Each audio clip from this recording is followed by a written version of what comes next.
Hey folks, tonight we're diving into one of history's most charming little pandemics, the Black Death, a 14th century party combo of terrible hygiene, awful medical advice, fleas, and some seriously questionable attitudes. So tonight we ask, what could you possibly do to survive? Spoiler alert, just don't get sick. Genius. So, before you get too comfy, take a sec to like the video and subscribe, but only if you actually enjoy what I do here. Also, drop a comment telling me where you're watching from and what time it is. It's always fun to see who's joining us from around the globe. Now, dim those lights, maybe turn on a fan for some white noise, and let's embark on tonight's journey. First up, the most crucial choice of your life. Where do you live? If you said a bustling 14th century city full of culture and opportunity, congrats. You're about 85% dead. Cities during the Black Death weren't your quaint medieval postcards. They were packed, stinky, and loved tossing trash on the streets like it was an Olympic sport. Imagine thousands crammed into wooden buildings with zero plumbing, no sanitation, and rats so comfy they probably paid rent. Urban hubs like London, Paris, and Florence were essentially all-you-can-eat flea buffets. Check out the close quarters. Open gutters, check. Livestock indoors, check. Cities were a hotspot for humans. Bugs, and smells so foul they could knock you out cold if airborne pathogens didn't get you. The daily stench might do the trick. You didn't even need to be sick. Just standing near someone who was contagious was enough. Markets, churches, bathhouses only opened on rare occasions, stuffing everyone into tiny spaces. Fleas loved that. Rats thrived. And you, innocent city dweller, just trying to buy some onions, could get bit and basically fall apart. Now, let's compare that to the countryside. Sure, it had downsides like isolation, bad weather, and the occasional angry goose, but the key was space. Fewer neighbors, less crowding, way fewer rats per square foot. If you lived on a farm or a quiet hilltop village where your nearest human neighbor was a good 2 goat lengths away, your chances of survival shot way up. Even better were remote monasteries. Some orders, like the Chartreuse monks, practiced near total silence and isolation. Their lifestyle wasn't designed for plague survival, but it accidentally worked like a medieval VIP quarantine bubble. Bottom line, if you valued your lungs, blood, and basically existing in 1348, your best move was to avoid people like the plague literally as much as possible, legal or not. Cancel that trip, bail on the market early, and if anyone says, hey, it's probably fine, that's your cue to grab your cloak and get out of Dodge. ASAP. Picture this. It's 1:49 p.m. Someone sneezes your way. Do you politely ask if they're okay, offer them a clove of garlic, or do you haul butt like your life depends on it? Because it does, spoiler, always option C. Back then, no one knew what a virus was. But they got one thing: if someone near you starts sweating, coughing, or bleeding from weird places, it's time to go hide. Social distancing didn't have a catchy name yet, but survivors practiced it religiously. People thought the plague spread through miasma, basically. Bad air. Not entirely wrong. But it wasn't the fog. It was the fleas causing the mess. Great accidental advice. The early retreat to the countryside, to a small family home, or anywhere without suspicious coughing, massively boosted your odds of survival. Whole families survived just by shutting their doors and not opening them until the next year. Stressful for relationships, absolutely. Square feet.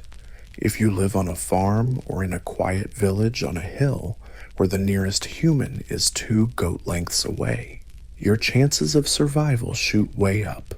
Even better, remote monasteries. Some orders, like the Chartreuse monks, practiced near total silence and isolation. Their lifestyle wasn't designed to survive plagues, but by pure accident. It was basically the medieval version of a posh quarantine bubble. In short, if you cared about your lungs, blood, and just staying alive. The best move in 1348 was to stay as far away from people as humanly possible, legal or not. Cancel your trips, ditch the market early, and if someone says, maybe it's not that bad, that's your cue to grab your cloak and leave the city immediately. Picture this. It's 1:49 p.m. Someone sneezes your way. Do you politely ask if they're okay? B. You hand them a clove of garlic. Or C. You run like your life depends on it, because it actually does. The right answer is always C. Back then, nobody knew what a virus was, but they did get one thing if someone near you starts sweating, coughing, or bleeding in weird spots. It's time to hide out. Social distancing didn't have a cool name yet, but survivors took it seriously. People thought the plague spread through bad air or miasma. Not entirely true. It wasn't the fogs, but the fleas that caused the whole mess. Great advice, accidentally given. Those who retreated early to the countryside, to a small family home, or anywhere without suspicious coughing, had a way better shot at survival. Whole families survived just by locking their doors and not opening them until the next year. Stress the relationships, absolutely. Awkward when your cousin knocks for soup and sneezes through the keyhole, extremely. But if you let him in, Sunday might be everyone's last day. So, no soup for Cousin Gregory. Some nobles and rich families even fled the city at the first sign of plague. For example, the wealthy Boccaccio family packed up and left Florence. Social distancing with wine, poetry, and zero contact with peasants. Smart move. Meanwhile, the less lucky learned to isolate themselves through trial and error. Smart move. Meanwhile, the less lucky folks learned isolation the hard way through trial and error. Mostly error. Markets, festivals, weddings. Any big gathering was basically a microbial roulette wheel. If you had the guts to skip those, stay home and chat with your cat instead of your neighbors, you actually had a shot at surviving the plague. Simple as that. Every handshake could be a death sentence. Although medieval people didn't tweet about flattening the curve. They quickly figured out less handshaking, some more birthdays, if you were lucky enough to survive your victim's demise. Chances are you weren't decked out in velvet. Speaking of fashion, your wardrobe could have been a death trap in 1348. Medieval aristocrats loved their long flowing robes, fur-trimmed sleeves, and fancy thick fabrics screaming, "I've got money and zero plans to run fast." But fleas not impressed. To fleas, that was prime real estate. The plague didn't discriminate, rich or poor. If you had fabric and flesh, you were flea bait. But the richer you were, the more layers you wore, and the more room you gave fleas to roam, settle down, and start a little family reunion. In other words, your fashion sense could double as a flea hotel chain. What worked? Simplicity. Survivors tended to wear shorter robes, less fabric, tighter sleeves, and linen the fabric fleas don't write love letters on. Bonus points if you washed your clothes more than once a season, which was considered borderline crazy back then. Some communities even burned wardrobes, thinking disease clung only to fabric. Not entirely wrong. Fleas can survive for days without a host, happily hitching a ride on your favorite coat or that squirrel fur trimmed velvet cloak. Not exactly a fashion statement when it's also carrying microscopic death. People also wore lots of accessories, but beaded necklaces, perfume, and rosemary bundles didn't really help much with plague prevention, unless you count making people avoid you, which is a plus. And if you're wondering about armor nope, that didn't help either. You can't sword fight a plague. Dying in full plate armor because you refused to take off your gloves long enough to wash your hands, totally a thing some nights. If you hoped to survive the Black Death, geography wasn't just scenery, it could literally save your skin, especially if your skin was perched way up on a hill. Medieval science had some gaps.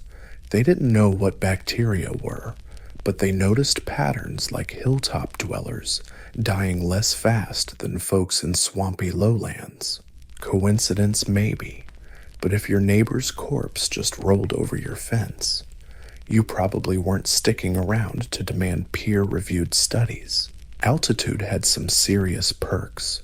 First, rats, those tiny death chariots of plague, hate climbing, or rather, they hate high places with scarce food and cold temps. The colder the hill, the fewer flea festivals. Secondly, wind. Higher terrain means better airflow, while polluted air or miasma wasn't the actual plague cause. Avoiding stinky, stagnant alleyways for fresh hilltop breezes was a smart move. At least it saved you from the medieval city scent, a charming blend of human waste, goat hair, and pure despair. Hills also meant the luxury of fewer people. Yes, altitude plus isolation, the perfect combo in any century. The plague can't spread if there's no one sick and no one breathing on you while you wait in line for the public water trough. Some monasteries and churches were built on high ground, not for plague reasons, but because they liked the view and hated crowds. Altitude had some serious perks. First, rats, those tiny death carts of the plague, hate climbing, or more accurately, they hate high places, especially where food is scarce and it's freezing cold. The colder the hill, the less likely the fleas are to throw a party. Second, wind. Higher terrain means better air circulation, even though bad air, or miasma, isn't the actual plague culprit. Avoiding smelly, stagnant alleys for fresh breezes on hilltops was still a smart call. At least it saved you from the medieval city smell, a delightful mix of human waste, goat fur, and despair. Hills also come with the luxury of fewer people around. Yep, altitude plus isolation, the perfect combo in any century. The plague can't spread if there's no one sick and no one breathing down your neck at the public water trough. Some monasteries and churches were built on high ground, not because of plague reasons, but because they liked the view and hated crowds. But when the Black Death hit, those spots suddenly became prime real estate. You don't have to be rich to move up there. Even shepherds, goat herders, and that guy who talks to birds got in. Good thinking, fresh air, no neighbors, and steep paths kept both the plague and surprise visitors at bay. And if someone from the valley showed up coughing, telling you it was probably just a cold, you'd have every right to roll a barrel downhill at them in self-defense. Let's start with the obvious.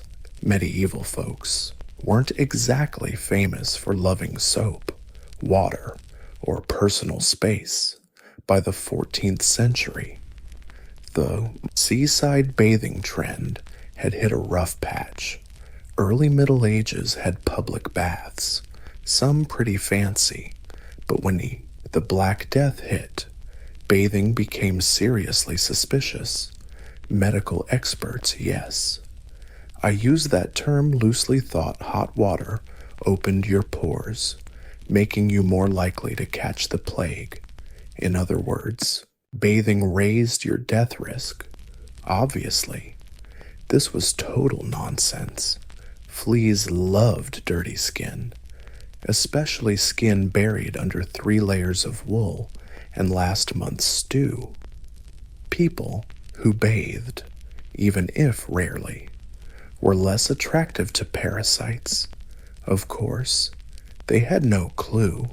They just thought smelling like sin was bad luck. Turns out, sin smells a lot like survival. Soap existed, but it was homemade from ashes and animal fat or insanely expensive. Still, some survivors washed their hands and faces regularly, more superstition than science. Others bathed with herbs, vinegar, or wine not very effective. But hey, you smelled like a salad someone prayed over. Clothes were another headache. Washing happened maybe once a month if you were rich, mostly pounding clothes on rocks and hoping lice got the hint. Folks who boiled sheets or changed outfits weekly weren't exactly clean by today's standards, but definitely sterile by plague-era rules. And don't forget dental hygiene. Toothpaste hadn't been invented yet, but chewing mint leaves or rubbing salt on teeth was a thing. Again, no plague cure, but it made your bedside chat slightly less gross. So, could bathing save your life? Not directly, but it seriously lowered your chances of becoming a walking flea buffet. Plus, it set you apart from the crowd. Literally, people avoided you because you smelled suspiciously clean. Oh, and medieval doctors, proud dudes with poor hygiene, and even worse theories. If you caught the plague in 1349 and thought of seeing a doc, better call a doctor first. Congrats, you just made your last mistake. To be fair, they did their best with what little they knew, which was basically nothing. The top theory was the 4 humors: blood, phlegm, yellow bile, and black bile. If you were sick, it meant your humors were out of whack. The fix: drain the excess, usually blood, sometimes dignity. So you showed up coughing blood, and they'd respond by slapping leeches on you until you looked like a leather bag full of soda. Or worse, they'd cut your veins to let the bad stuff out, which also had the side effect of letting you out too. Then there were the plague doctors, with their iconic beaked masks stuffed with flowers, herbs, and spices. The beak wasn't a fashion statement. It was their version of PPE, they thought. Pleasant smells could ward off bad air, which wasn't entirely wrong, if you define the job as knocking you out so you don't. Notice the rotting corpse stench. Their gear: wooden sticks to keep you at arm's length, poles to shove you into a mass grave if things got ugly, and lots of burning sage did the trick.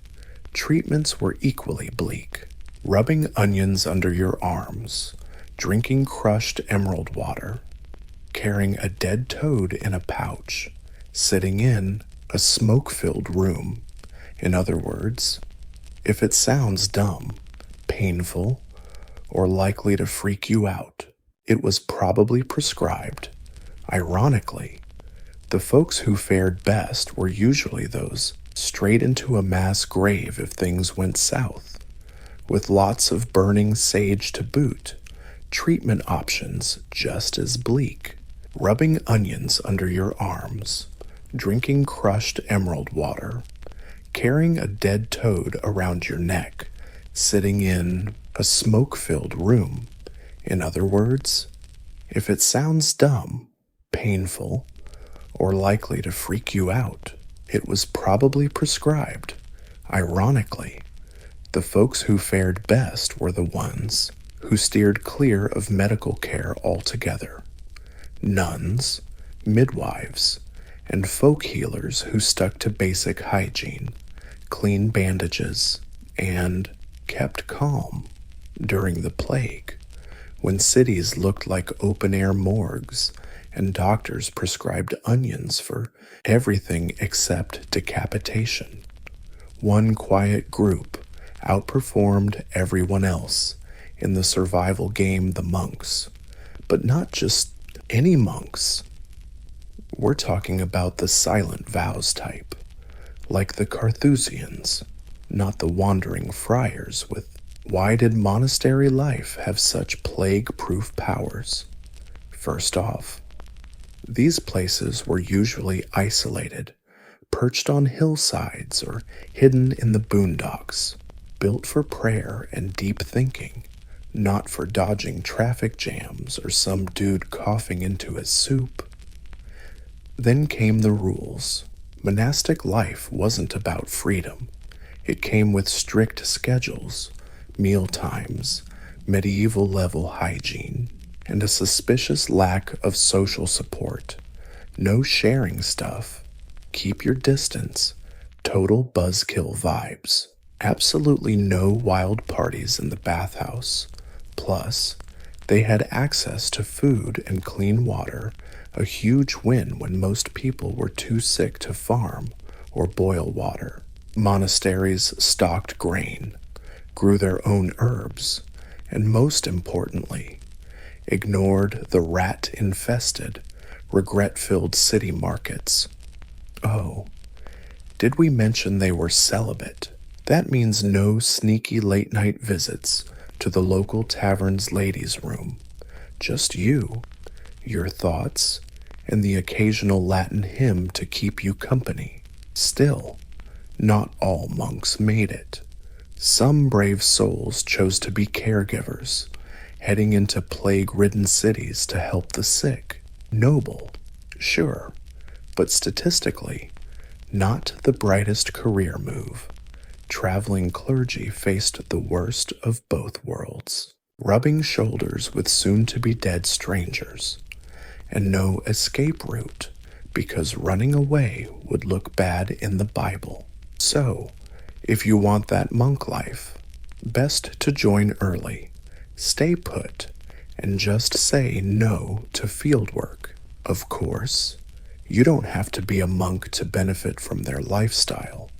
Just copy their habits live remote, grow your own food, limit contact in the black market economy. Some jobs came with special perks, direct exposure to everyone's germs.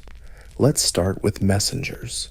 Their job: riding between towns carrying letters, proclamations, or royal decrees nobody wanted to hear.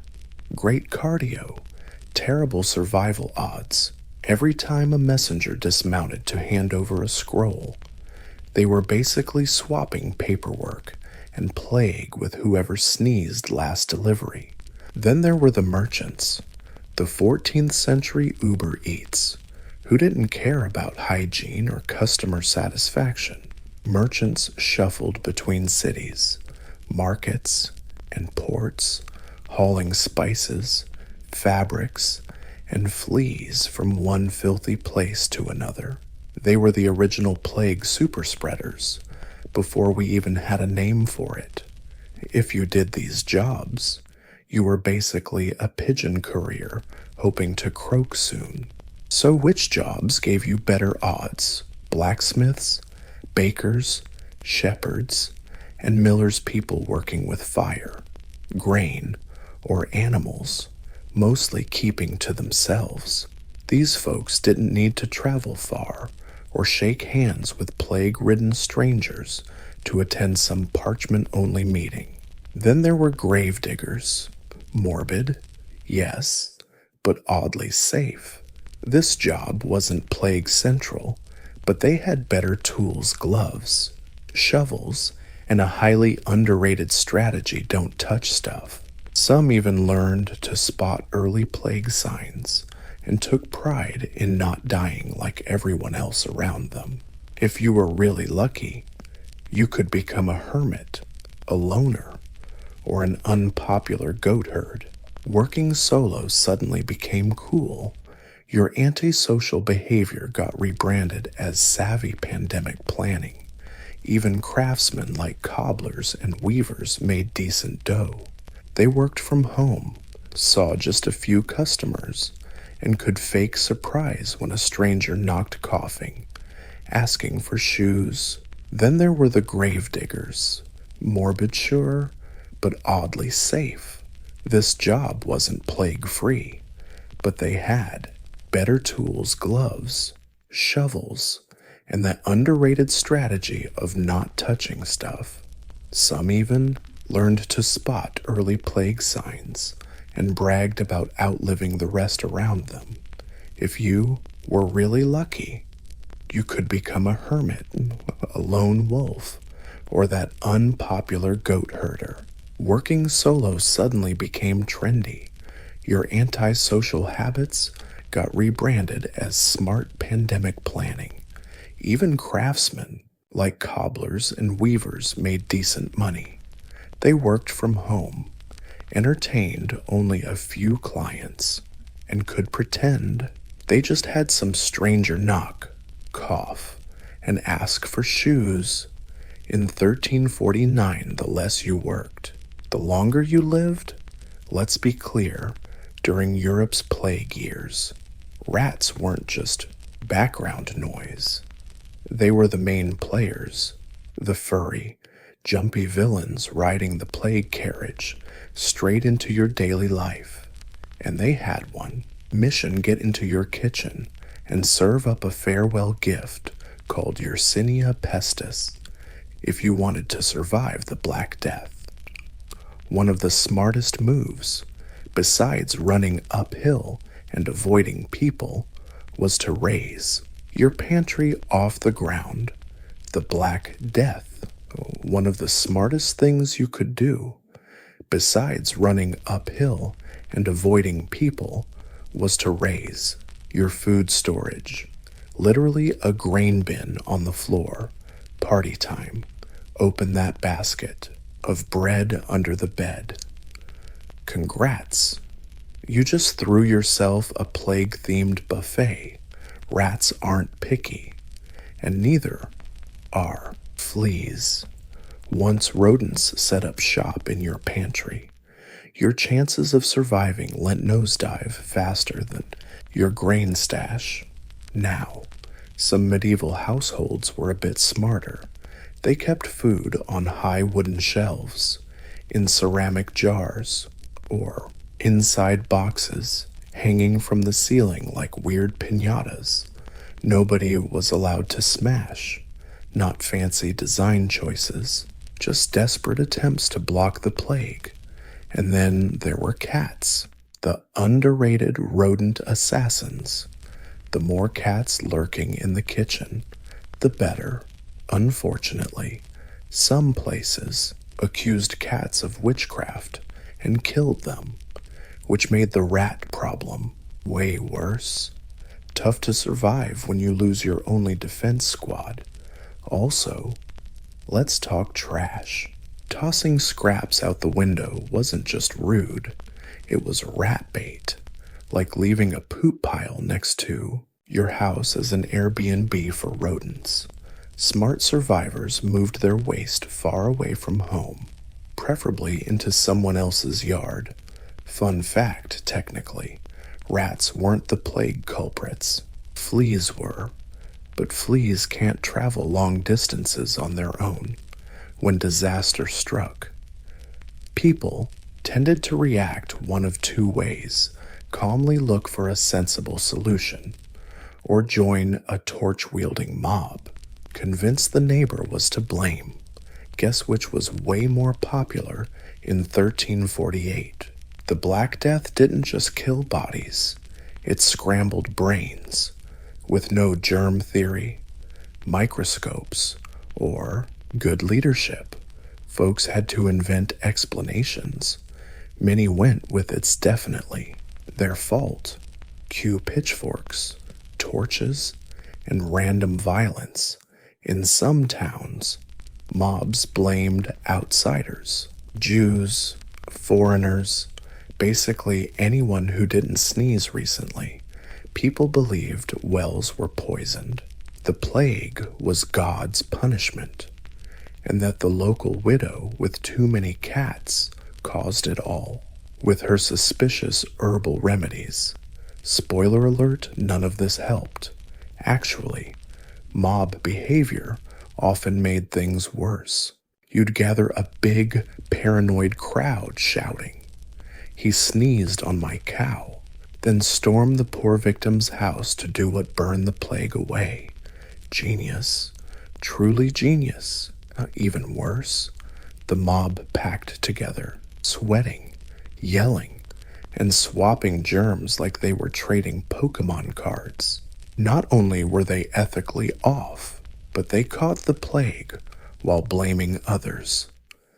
The real Black Death survivors were usually the low-key ones, not cowards, just folks who didn't care for mass panic rituals, while mobs dragged an overly confident astrologer out of town.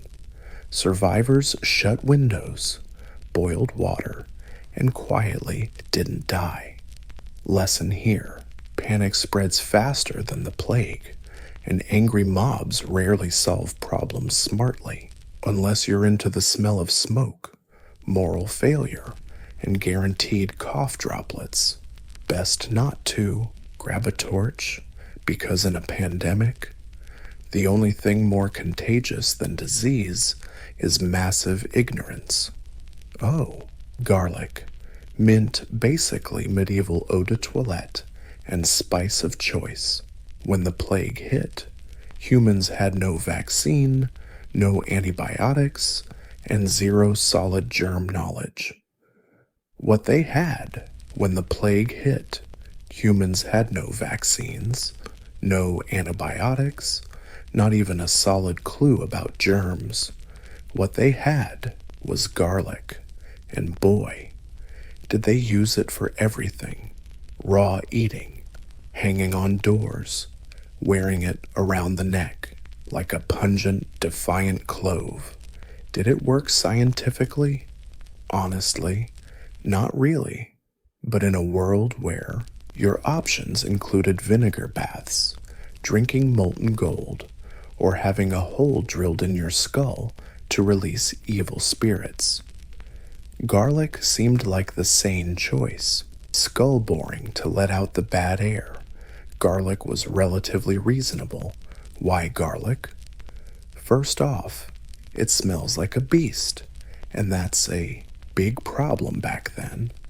The top theory about disease was miasma, basically, bad air. So if you could mask the smell of rotting corpses and human waste with something herbal and strong, People figured you were on the road to health. Garlic was basically full body spray, circa 1348. But here's the thing, garlic actually has mild antibacterial and insect repelling effects. Modern science confirms it's got some antibacterial mojo. So while medieval folks didn't know what they were doing, they may have accidentally made themselves less attractive to fleas, those little disease-carrying fiends. But don't overrate garlic. It's not a magic shield. You can't just rub a clove on your forehead and stroll through a pile of corpses unscathed. Some folks ate so much garlic, they became downright unbearable, which ironically helped with social distancing. Plus, garlic won't save you if you're still messing up every other way, wearing flea-ridden coats, visiting sick neighbors, drinking from the same cup at a packed funeral party. Not even all the garlic in the world can save you then. You'll just die bitter and alone. In the 14th century, being able to smell something pleasant like roses wasn't just a nice sensory treat. It was basically a medical test. If your nose still worked, congratulations. You probably weren't dead yet. The logic's simple. The plague hit fast and hard, with symptoms like fever, vomiting, swelling, and most importantly, suddenly not being able to stand up. One especially worrying sign was a foul stench coming off both the sick person and the city around them. If you could still smell flowers instead of rotting flesh, you were ahead of the game. Enter the posy flower. The well-off, or at least the smart ones, carried little bouquets of herbs and flowers called pomanders or nosegays. This was not a romantic gesture. These were DIY gas masks made from lavender, mint, sage, and rose petals. You could hold one in your hand, tuck it in your sleeve, or just slap it on your face like a Renaissance party favor. Did it work? Technically, no, but symbolically, magic. Carrying a bunch of flowers made you look like you were trying, and during the plague, that made you stand out from about half the population. This reasoning ties back to my miasma theory, that bad smells carried disease. So if you could mask the stink with roses, you supposedly cleaned the air. Really, you were just giving your brain something to focus on other than impending doom. Plus, flower and herb users often had enough means to isolate, bathe regularly, and steer clear of the worst hit areas. So it wasn't the roses themselves, it was the lifestyle that came with them. Folks who liked smelling roses tended to avoid cesspits and street parties. Also, they kept flowers indoors, burned incense, and simmered herbs on hot coals. Not because they were aromatherapy experts, but because living with 10 people in a one-room wooden house requires some serious emotional regulation, and honestly, that could save your life. The plague wasn't just a test of your immune system, it was a test of your social calendar in a time when human contact was about as safe as licking a dagger. Friendship became a pain. Every hug, handshake, or shared cup was a bacterial roulette. And the winners, those polite souls who forever declined every invite. Medieval survivors were usually the quiet ones, living peaceful, uneventful lives, not because they were deep thinkers about the earth, but because from the start, they just didn't like people much. Truth be told, the plague wasn't just a test of your immune system. It was a test of your social calendar at a time when human contact was about as safe as licking a dagger. Friendship became a hassle. Every hug, handshake, or shared drink was a bacterial roulette, and the folks with the best odds were the polite ones who said no to every invitation, forever. Medieval survivors were often those who led quiet lives with zero drama, not because they were deep thinkers about Earth, but simply because they never liked people much from the start. In short, introverts crushed it. The neighbor always said, "I'll stop by later," and never did. Still alive. This couple skipped every fair, wedding, and Saint's Day party. Still alive, the guy muttered to his chickens and lived in a coop. Weird, but he survived. The more friends you had, the more chances the plague had to crash your home. Even kind gestures turned risky. Delivering bread to a sick neighbor was a gamble. Visiting your aunt to check in deadly. Collective prayer circles sacred but super contagious. Many survivors were only allowed to keep in touch with a handful of close family members, and even that came with rules. Eat alone, avoid suspicious coughing, and if necessary, build 2 houses and yell through the window. If someone sneezed, that was like a lifetime unfriending, not personal, just survival math. Even monasteries and noble households practiced early quarantine. If someone showed symptoms, they got moved to another area, or if you were poor, well, just go lie down in the barn, and then we wait. Here's the part no one wants to admit. Sometimes surviving the Black Death was pure dumb luck. The right choices helped, sure, occasionally washing, avoiding parties, not licking strangers, but even if you did everything right, one nasty flea could ruin your whole life. Still, your odds got way better if you were incredibly boring, because excitement in the 14th century usually meant people, movement, noise, and a lot of terrible decisions. Extroverts, wanderers, and newbies in town were basically invited to their own funerals without realizing it. Survivors leaned heavily towards dullness. The plague didn't care how charming you were. It didn't care about your ambitions, side hustles, or that dream of opening a pub in Bruges. It cared if you were within biting distance. So, the guy who spends all day tending his lute and mumbling about the weather, is he immune? No.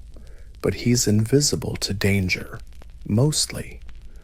Also, hereditary tapeworm disease. Modern scientists think some people carried mutations like the CCR5D3 gene, which made them better at resisting the plague. Of course, back then they had no clue. They just thought, funny I'm not bleeding armpits like everyone else. So yeah, if you got lucky genetically, lived alone, kept to yourself, liked boiled water, and were super attached to cats, congrats. You were medieval elite, but the moment you got creative, tried a new city, invited friends over, joined a flagellant parade, or drank from that mysterious communal cup at the market, game over. Boring means boring. Routine means fewer surprises. Fewer surprises means fewer mystery rashes and less spontaneous organ failure. If you survived the coughing, bleeding, rotten streets, and that awful garlic breath, congrats. You officially entered the Survivors Club, and now you face the final task.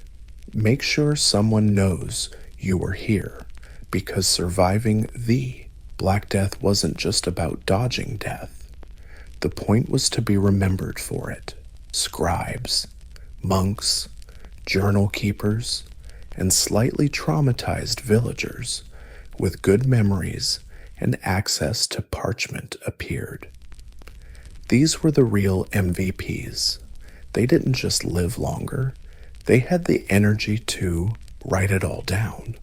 People like Giovanni Boccaccio gave us the Decameron, a book about wealthy Florentines escaping the plague by telling stories in the countryside, or a monk in Yorkshire scribbled in the margins.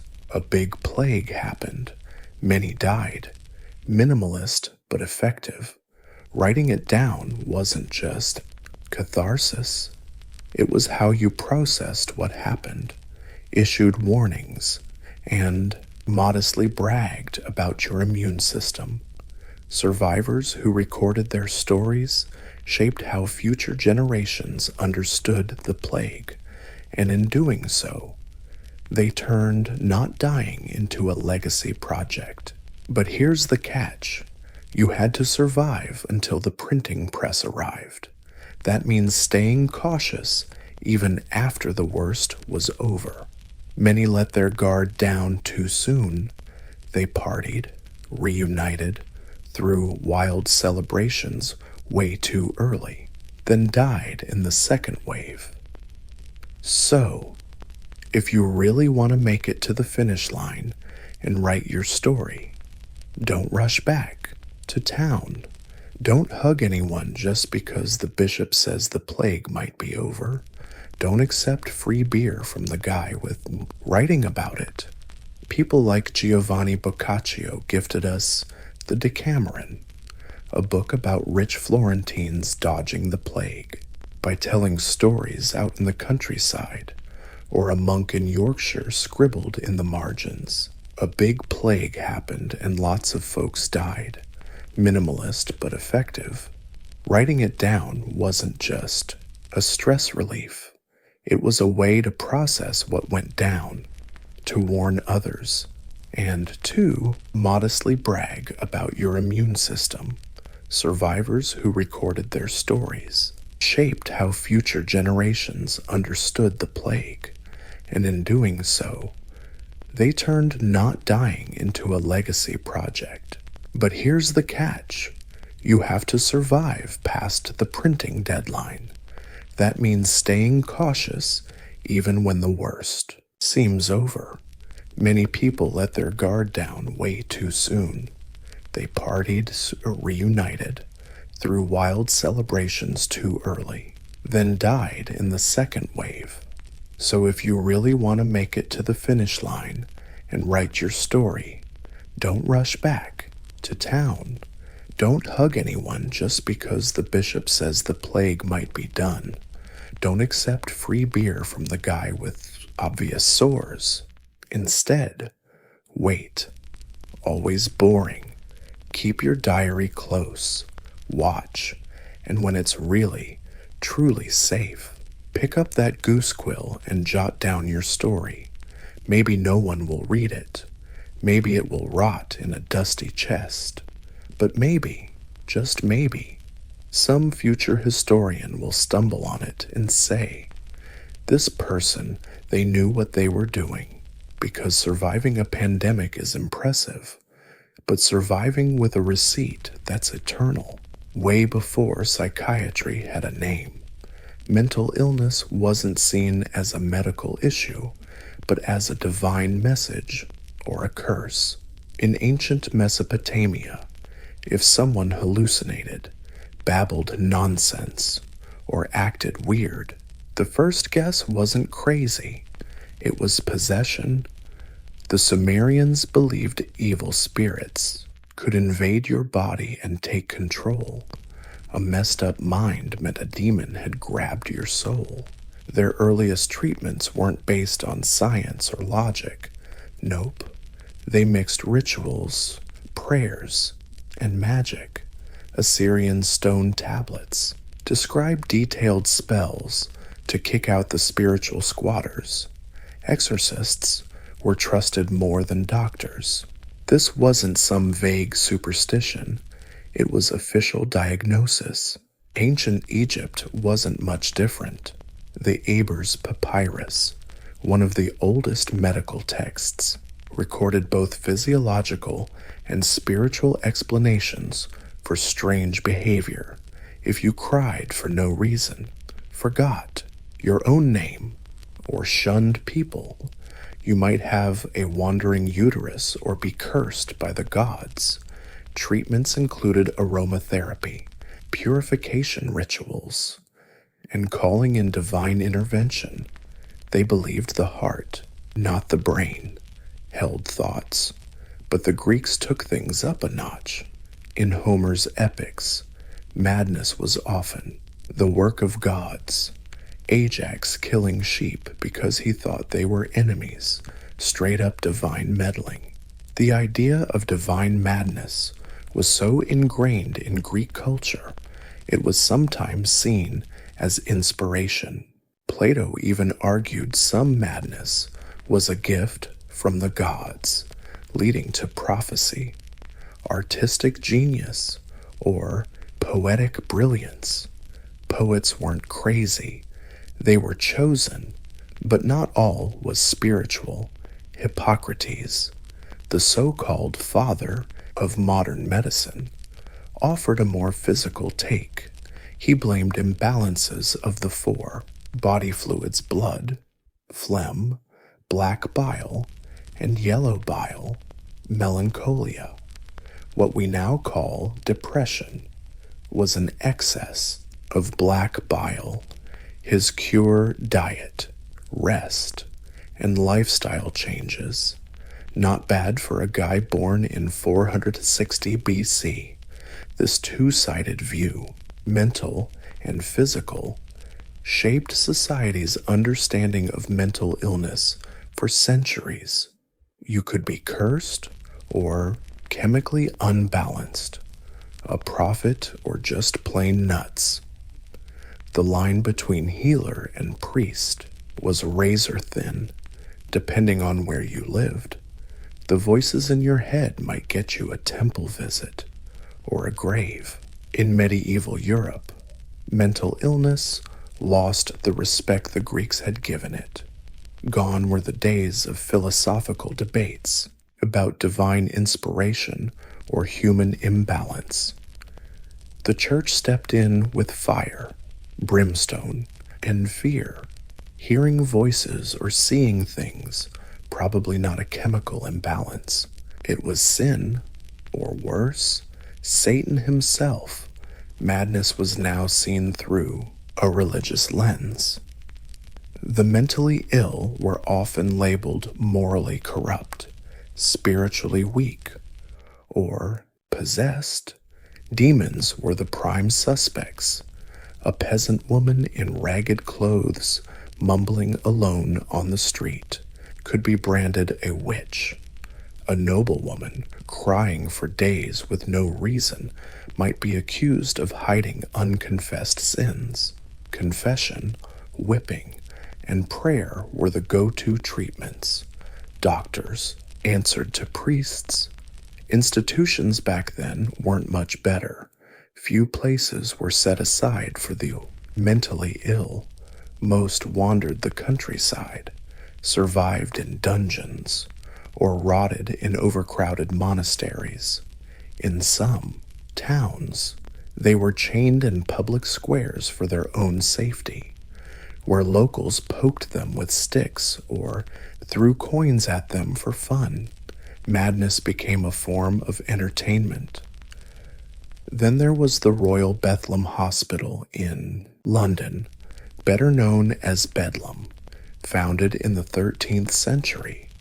It was one of the first places caring for the insane, mental illness, but asylum was just a polite way to say the madhouse. Bedlam quickly turned into a human zoo. Visitors paid to gawk at lunatics chained to walls or screaming behind barred windows. Treatments included cold water dunking, bloodletting, purging, and whipping. The theory was simple scare, the demons out with force. Yet, amid the horror, a few faint glimmers of kindness flickered. Some monks actually showed a bit of decency and helped out. Islamic doctors like Avicenna, working far from the Inquisition's grip, pushed the idea of physical health and gentle care. In Morocco and Spain, mental hospitals used music therapy and fresh air, but in the Christian worlds, mercy was rare and ignorance ruled. Crazy was a word packed with fear. No help for you, just chains, no healing, only exile.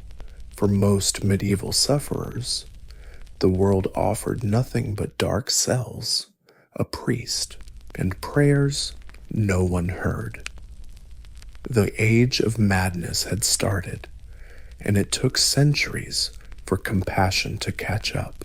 The Renaissance gets a glow-up as a time of rediscovering beauty, science, and human potential. But for the mentally ill, this change was messier than you'd hope. As classical knowledge returned, old medical ideas did too, especially from Hippocrates and Galen. The church's grip loosened a bit, and for a moment, madness got to have a body, not just a soul. Doctors started reframing mental illness through anatomy and imbalance, not sin and demons. Depression, mania, and bipolar became recognizable terms, at least in theory, treated by diet, exercise, and quiet surroundings. Astrology even made a comeback, blaming emotional instability on the stars. Maybe Saturn was just in the wrong house. But don't confuse this with kindness. Renaissance minds still deeply distrusted what couldn't be measured, and bodies still needed purging. Bloodletting was still popular, so was making people vomit. If someone got too worked up, they might be tied up for days or strapped to a spinning chair designed to reset their brain. In Italy and France, asylums grew not out of mercy, but to protect society from unpredictable lunatics. Then came a surprising voice, Johann Weir, a Dutch doctor in the mid-1500s. Weir boldly claimed many so-called witches were just mentally ill women, needing care, not execution. He wrote De Prestigiis Daemonum, exposing demon tricks, opposing witch trials, and defending the mad from the wrath of both church and mob. No surprise, the church wasn't thrilled. His book was banned, and most of his ideas ignored. Meanwhile, madness remained a handy tool for the powerful, unwanted wives. Political rivals or rebellious daughters could be labeled insane and locked away. No trial, no scandal, just a convenient diagnosis. Mental illness was both a social weapon and a medical mystery. Meanwhile, art and literature blossomed with images of madness. Think Ophelia's ultimate heartbreak. Think Don Quixote fighting windmills. The mad became tragic, almost romantic figures, broken by the world, lost in delusions. But society still didn't know how to help them. The Renaissance reopened the body and revived the mind. But the soul of mental care was still chained up, and the Enlightenment was about to lay that contradiction bare. The Enlightenment promised reason, progress, and science beating superstition. But when it came to mental illness, the results were mixed. On one hand, The idea of locking someone up for being demon-possessed lost credibility. On the other, society needed a new excuse to sideline the mentally ill, preferably one dressed in a white coat and speaking Latin. Mental hospitals, once rare, grew into booming institutions in London, Paris, and Vienna. Huge buildings rose far from city centers, where the mad could hide away. These places weren't hospitals. They were overcrowded warehouses, understaffed, and grim, and neglected. They were designed less for treatment and more for isolation. Mentally ill folks were kicked out of public life like broken furniture in a gallery. Ironically, this was seen as progress. The French docks. Philippe Pinel is famous for ordering chains removed from patients at Bicêtre Asylum in 1793, a move widely hailed as revolutionary, but as iconic as it sounds. Reality was a bit less glamorous. Patients might have lost their chains, but they were still locked up, forced into ice baths, fed against their will, and subjected to moral therapy, usually long lectures on proper behavior from a stern doctor wielding a stick. Moral therapy became a buzzword. The idea was that mental illness came from bad habits, laziness, or moral decay. So how to fix it? Discipline, order, or routine, no outbursts, no questioning. Think of it as a psychological boot camp with locked doors. Prisoners were taught to follow rules, attend chapel, make their beds, and smile at the boss. Compliance was considered recovery. In England, the York retreat style popped up as a gentler model, run by Quakers. It stressed kindness, silence, and nature. Patients got garden strolls and respectful treatment. This humane approach influenced others, but was still the exception, not the rule. Real change happened on paper for the first time. Doctors started detailed records of mental patients, charting symptoms, behaviors, even treatment outcomes. Psychiatry was slowly becoming a legit science, even if it still leaned heavily on guesswork and anecdotes.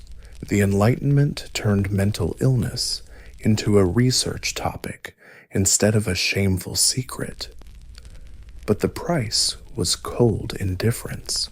In rushing to rationalize everything, society turned mentally ill people into specimens. Fewer demons, sure, but still dehumanized. And on the horizon loomed a Victorian world obsessed with propriety and terrified of what lurked inside the human mind.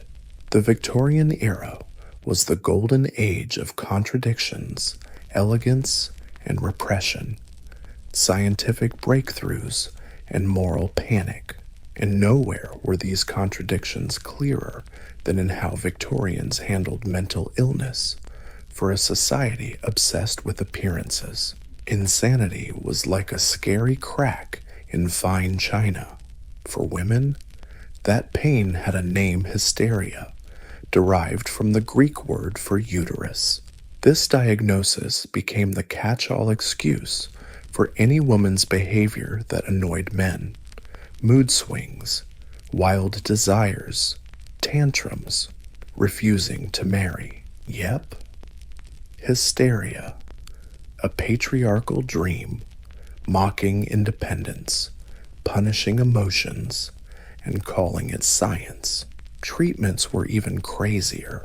Some doctors pushed vibration therapy, yes, shaking people to heal them. Others suggested marriage, having babies, or just bed rest. Dr. Weir Mitchell's infamous rest cure had women bedridden for weeks. No reading, No talking, no writing. Basically, solitary mental imprisonment with floral wallpaper. Charlotte Perkins, Gilman's The Yellow Wallpaper, was a direct response after she nearly lost her mind to that same prescription.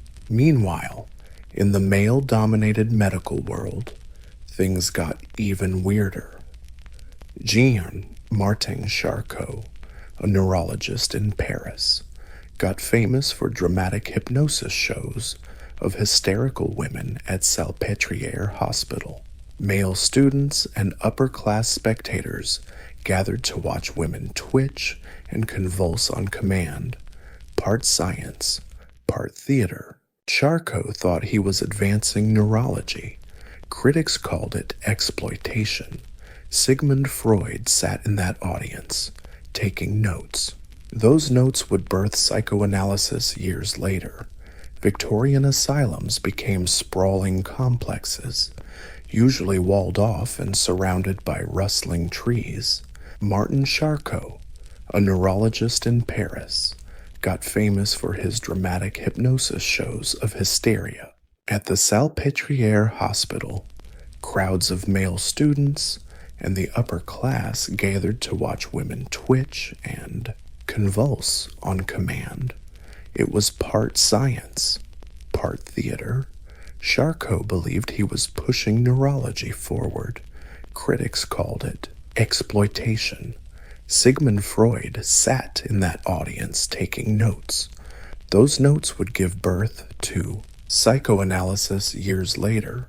Victorian asylums became sprawling complexes, often ringed by high walls and rustling trees. These places were supposed to heal, but ended up as dumping grounds for the inconvenient epileptics, alcoholics, rebellious daughters, aging parents, or simply the grieving. Once you were in, escape was almost impossible. Epileptics, alcoholics, rebellious daughters, aging parents, or just plain grief-stricken, once admitted, getting out was nearly impossible. Just one signature could lock you in for good. Getting out. That took a whole lot more effort and maybe some magic luck. Meanwhile, the public stayed fascinated. Madness wasn't something to face, it was something to hide. Families lied about missing relatives. Obituaries reported the deaths of institutions. Mental illness was a stain, a scandal, a threat to marriage prospects. The madhouse was society's broom closet, not a place for healing, it was invisibility. Victorian England perfected the art of hiding what scared them most.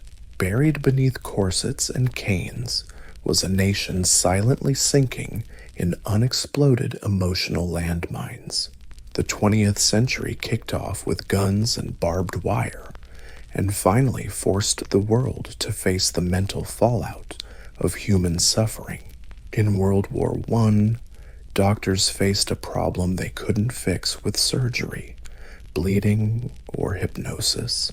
Men shaking uncontrollably, screaming at phantom gunshots, or frozen silent with fear.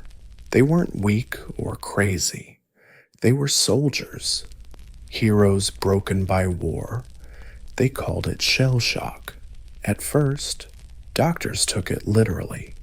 They thought exploding shells physically shook brains loose, but the truth was much harder to swallow. The human mind has limits.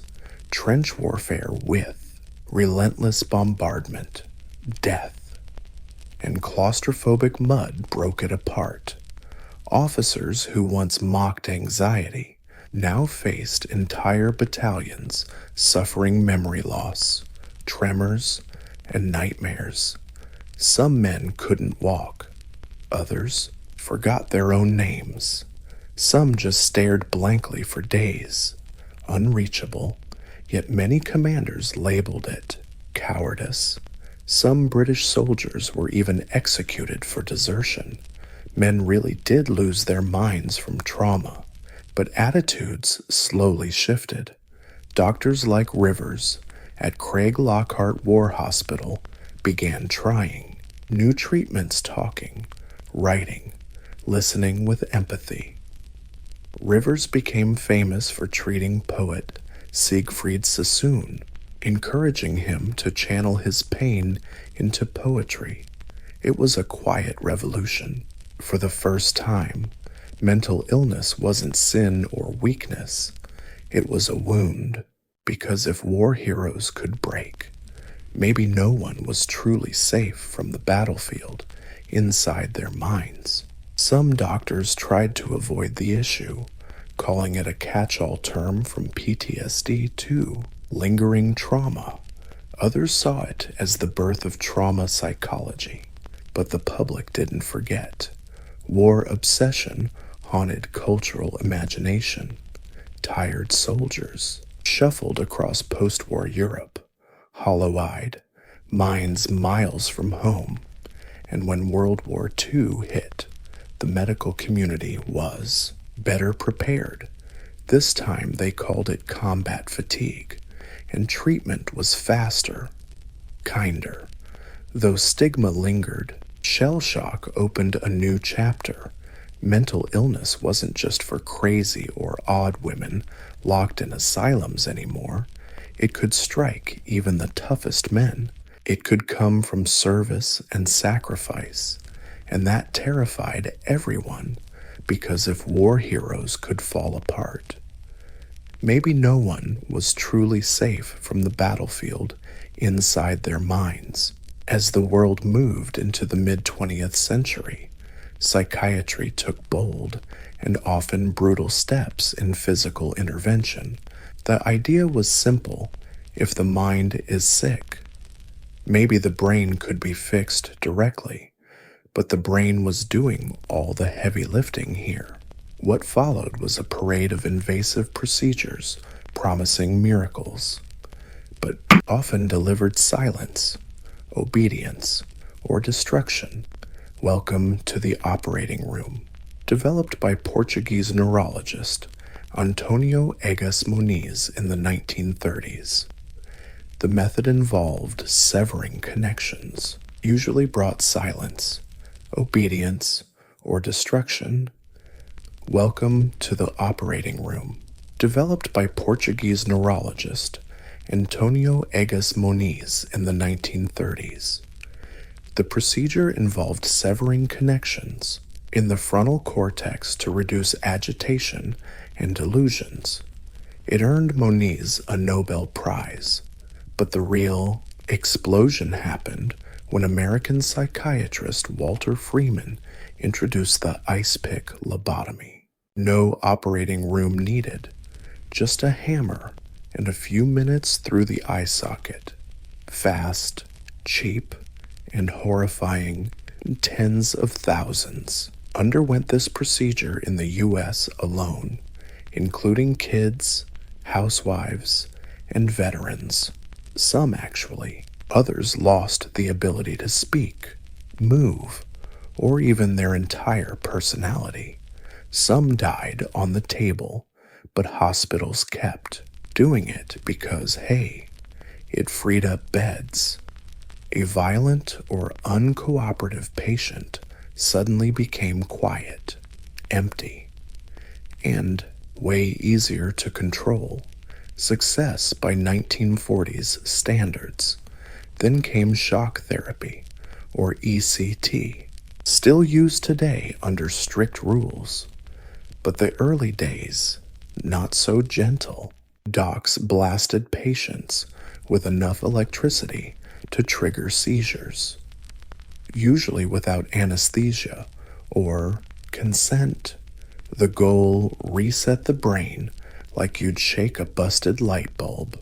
For some, especially those with severe depression, it was a real relief. For others, memory loss, confusion, and trauma.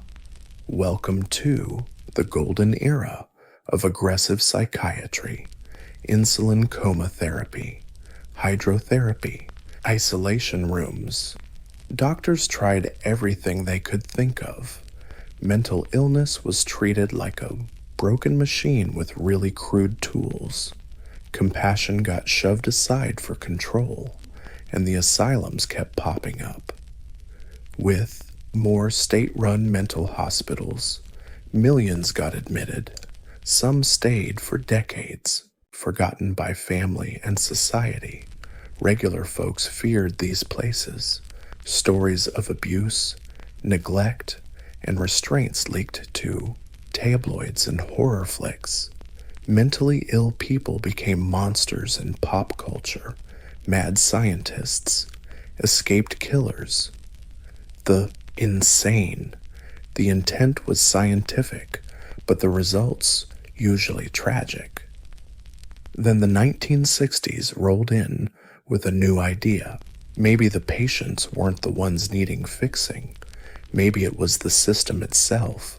By the 60s, public trust in asylums was tanking.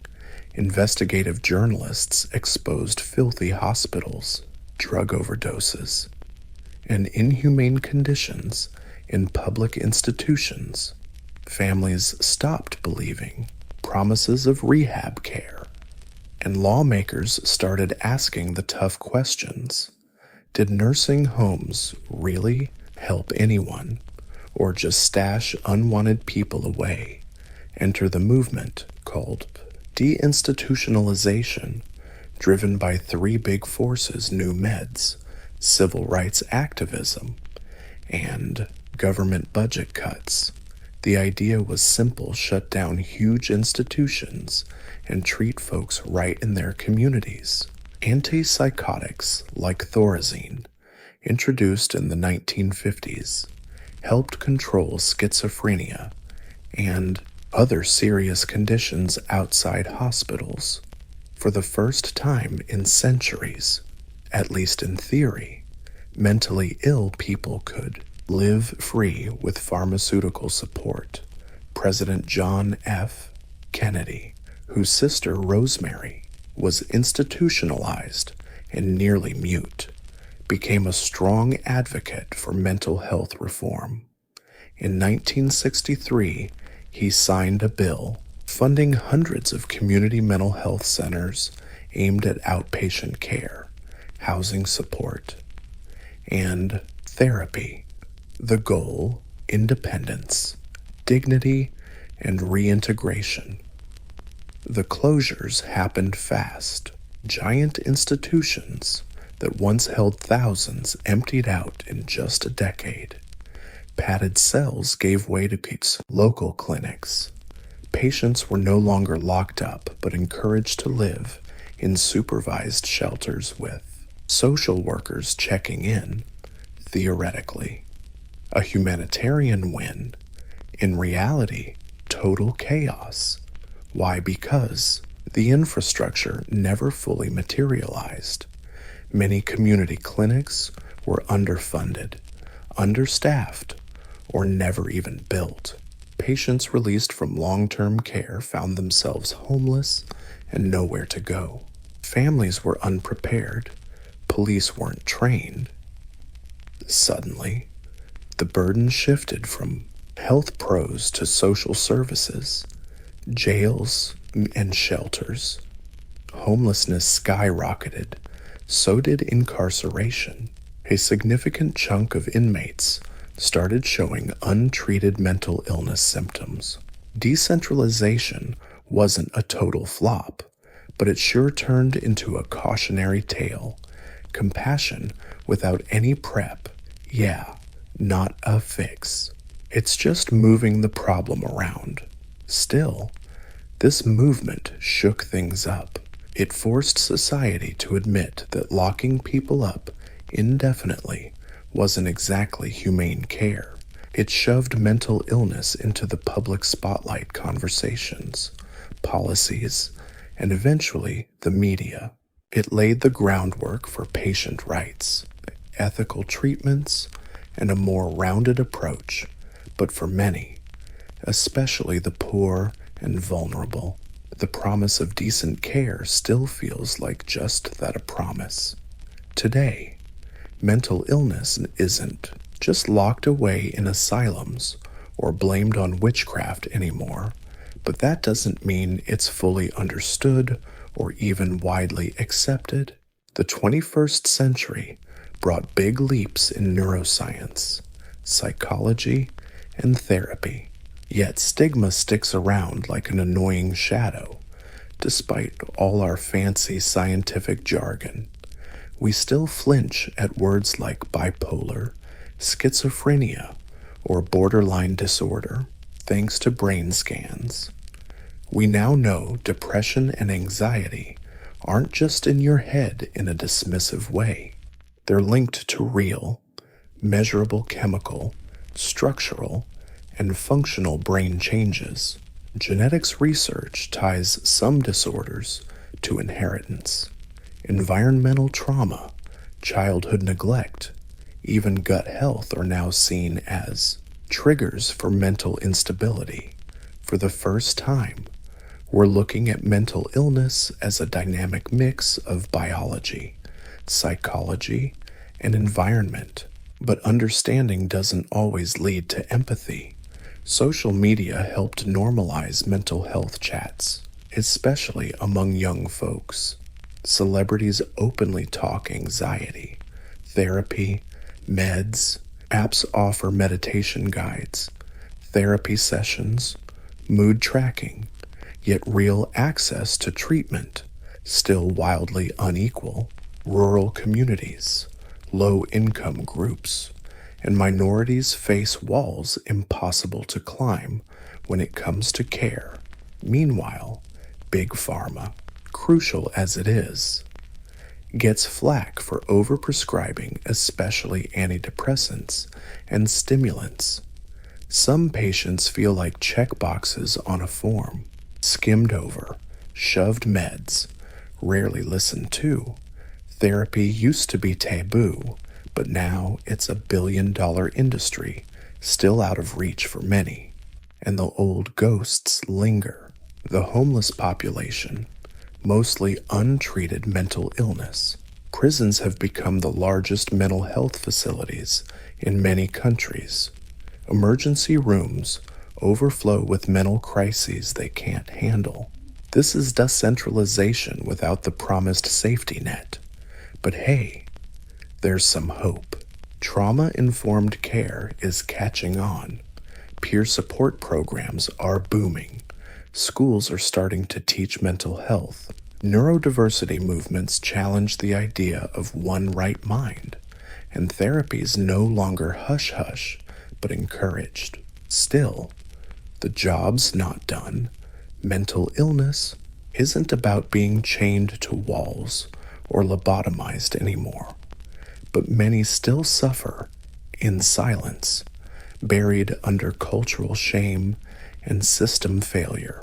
History showed us what not to do. The future depends on whether we start doing better. Bushido, meaning the way of the warrior, isn't some emperor's law or carved in stone. It lives in the samurai's heart, passed down through stories, poetry, and sharpened like steel. It governs everything a warrior does, from fighting to living, and most importantly, dying. Embarrassed by cultural shame and systemic failure, history has shown us what not to do. The future will be decided by whether we start doing better. Bushido, meaning the way of the warrior, isn't some law carved by an emperor or etched in stone. It lives in the hearts of samurai, passed down by word of mouth, immortalized in poetry, and sharpened like steel.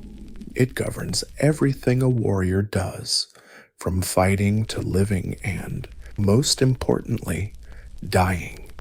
Emerging during Japan's feudal era, Bushido evolved over centuries, blending Shinto reverence, Buddhist calm, and Confucian discipline.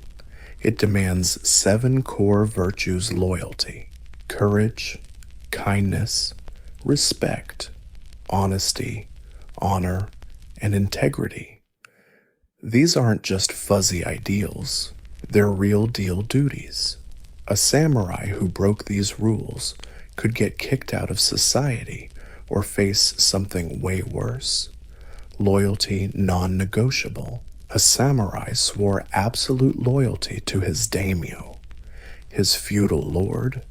Betrayal wasn't just political treason, it was spiritual pollution. Even in defeat, a loyal retainer could choose death over disgrace. The concept of giri, an unbreakable sense of duty, bound him tighter than any contract. And death, never the enemy. The ideal samurai lived this daily, prepping his soul for the moment. Duty demanded the ultimate price. If he disobeyed his lord, showed cowardice, or dishonored himself, there was a way to reclaim dignity. Seppuku. With chilling calm, he'd plunge the dagger into his belly and slice across, leaving pain and guilt bleeding onto the tatami mat. The second, the kaishakunin, stood behind him, ready to neatly behead him and spare prolonged agony. To Westerners, this sounds horrific, but to samurai, it was beautiful. The last poem was written in blood. Bushido didn't die with the sword, even after Japan modernized and the samurai class was dissolved. Its echo lingers on. It shaped the spirit of Japanese Wetun officers and still exists today in martial arts, business culture, and national pride. What makes Bushido extraordinary isn't just its seriousness. It demands honor not only in victory, but in restraint, humility, and even death. The sword is sacred, but never the goal. A true warrior, in Bushido's spirit, masters not just fighting, but himself. When the final moment comes, he faces death not with fear, but with dignity. Across the icy lands of Scandinavia, Viking warrior laws were etched in fire and blood. They had no official scripture or catchy name like Bushido, but lived on in sagas, graves, and their gods. At its core, a fierce belief death comes for everyone, so die well. Viking honor revolved around courage, loyalty, and reputation. Nordics didn't want a peaceful death in bed. They wanted to fight. Falling in battle, weapon in hand, was a dream, not a tragedy. Why? Because of Valhalla, in Viking cosmology. Brave warriors who died were chosen by the Valkyries, Odin's shield maidens, to ascend to Valhalla, the warriors' paradise, where they'd feast, fight, and prep for Ragnarok, the gods' final battle, but die a coward, and your soul got dumped in hell, a grim underworld of shame. This belief shaped Viking life. Raiding, looting, and conquering weren't just survival tactics. They were glory rites. Cowardice was not only shameful, it was a spiritual curse. Running from battle stained your lineage. Even their funerals reflected this spirit. Warriors were buried with weapons, shields, even horses or slaves, everything needed for eternal war in the afterlife. Loyalty to the Jarl or king was another pillar. Viking warriors, called herdmen, formed tight clans bound by oaths, betraying the group unthinkable. But that didn't mean blind obedience. Vikings valued personal honor as much as loyalty. If a leader lost face or made a cowardly call, his men could challenge or even dump him. Strength demanded loyalty, weakness lost it, and vengeance. That was a virtue. If your kin were wronged or your honor insulted, you had to respond with resolve. Feuds could drag on for generations, spawning blood debts and revenge cycles. That wasn't cruelty, it was balance. Epic tales are full of heroes who refused peace or compensation until justice was done, executed by the sword, even in old age. Vikings feared a peaceful death less than a painful one. Some sought danger in their final years, hoping to die in a glorious battle rather than fade away in bed. Anything was better than being forgotten, because for Vikings, death wasn't the end. It was an eternal audition, and only the brave got picked. Becoming a Roman soldier wasn't just about fighting. It was the embodiment of virtue, a word that packed morality, courage, masculinity, and civic duty into one brutal code of conduct. A Roman warrior wasn't just a killer.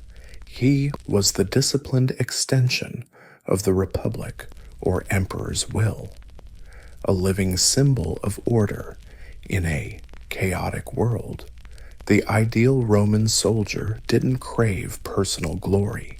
He was honored for following orders, enduring pain, and never flinching in the face of death. Cowardice unthinkable. A legionnaire who ran from battle wasn't just punished, he was erased from honor. Sometimes, entire units faced brutal discipline where every 10th man was executed by his own comrades to restore order. The Roman warrior code was all about structure. Training was relentless, non-stop, and exhausting. Discipline trumped strength. A soldier breaking ranks, even if victorious, could be whipped or executed. Glory belonged to Rome, not the individual. This collectivism made the Roman army stand out from most ancient forces.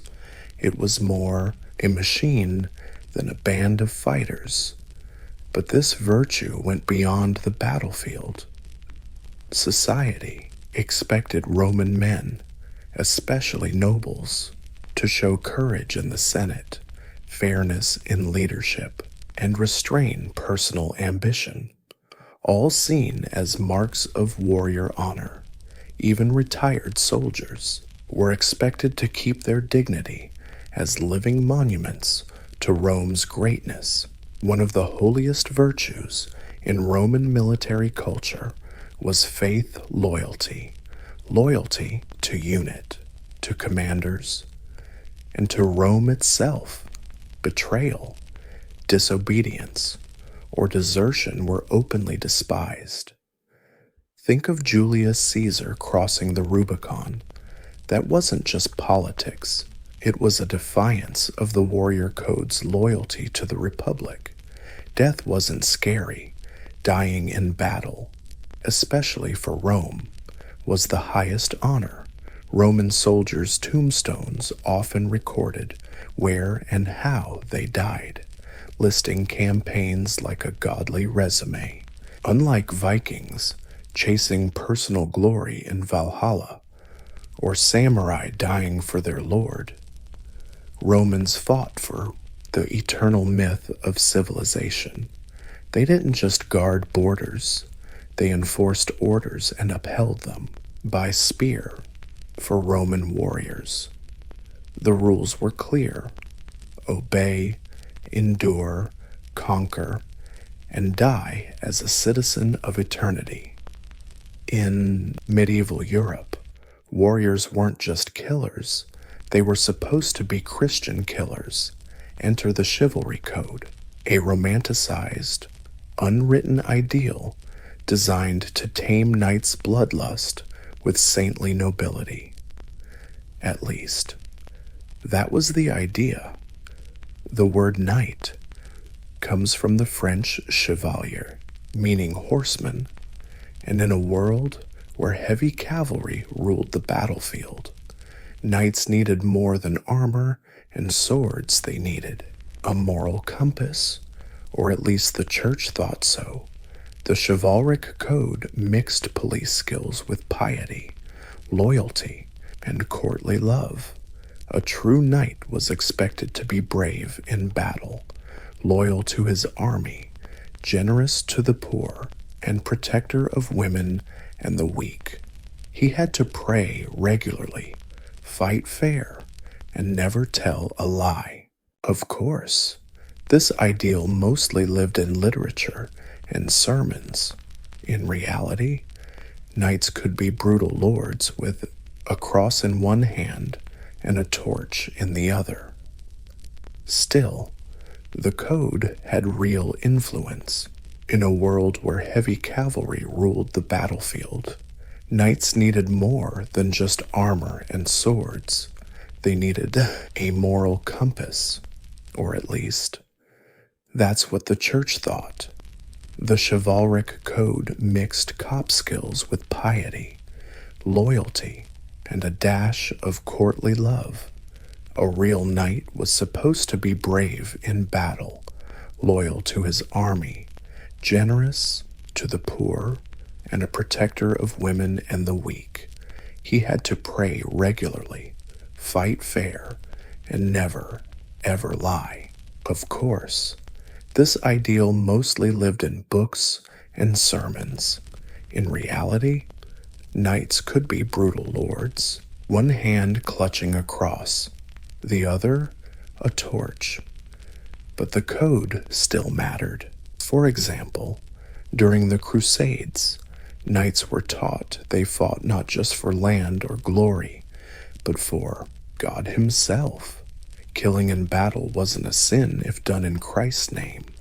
Very holy stuff. The result? Some of history's bloodiest campaigns wrapped up in righteous talk. The knightly spirit also demanded loyalty and affection for their lord.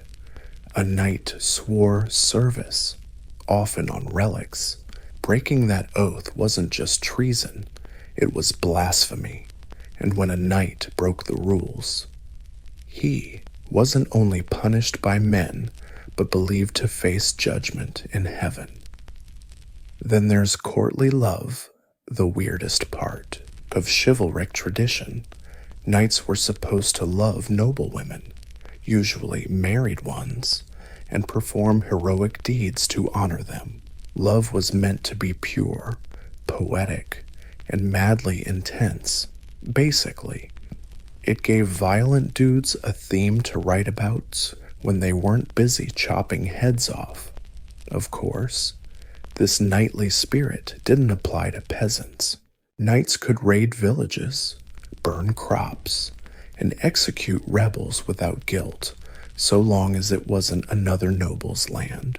This code was selective, idealistic, and often hypocritical, but it created a powerful myth that shaped European culture for centuries. Knightly law wasn't just about sword skills. The point was to justify all of it.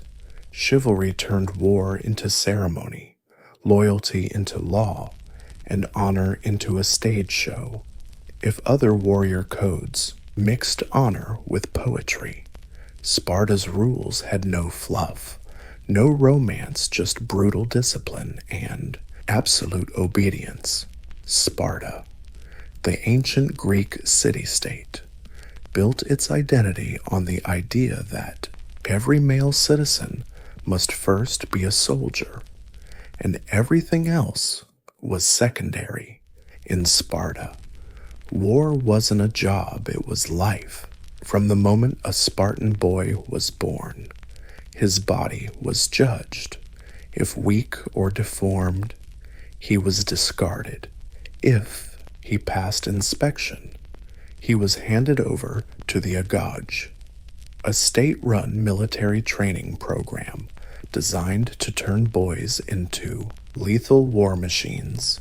No room for weakness, no room for doubt.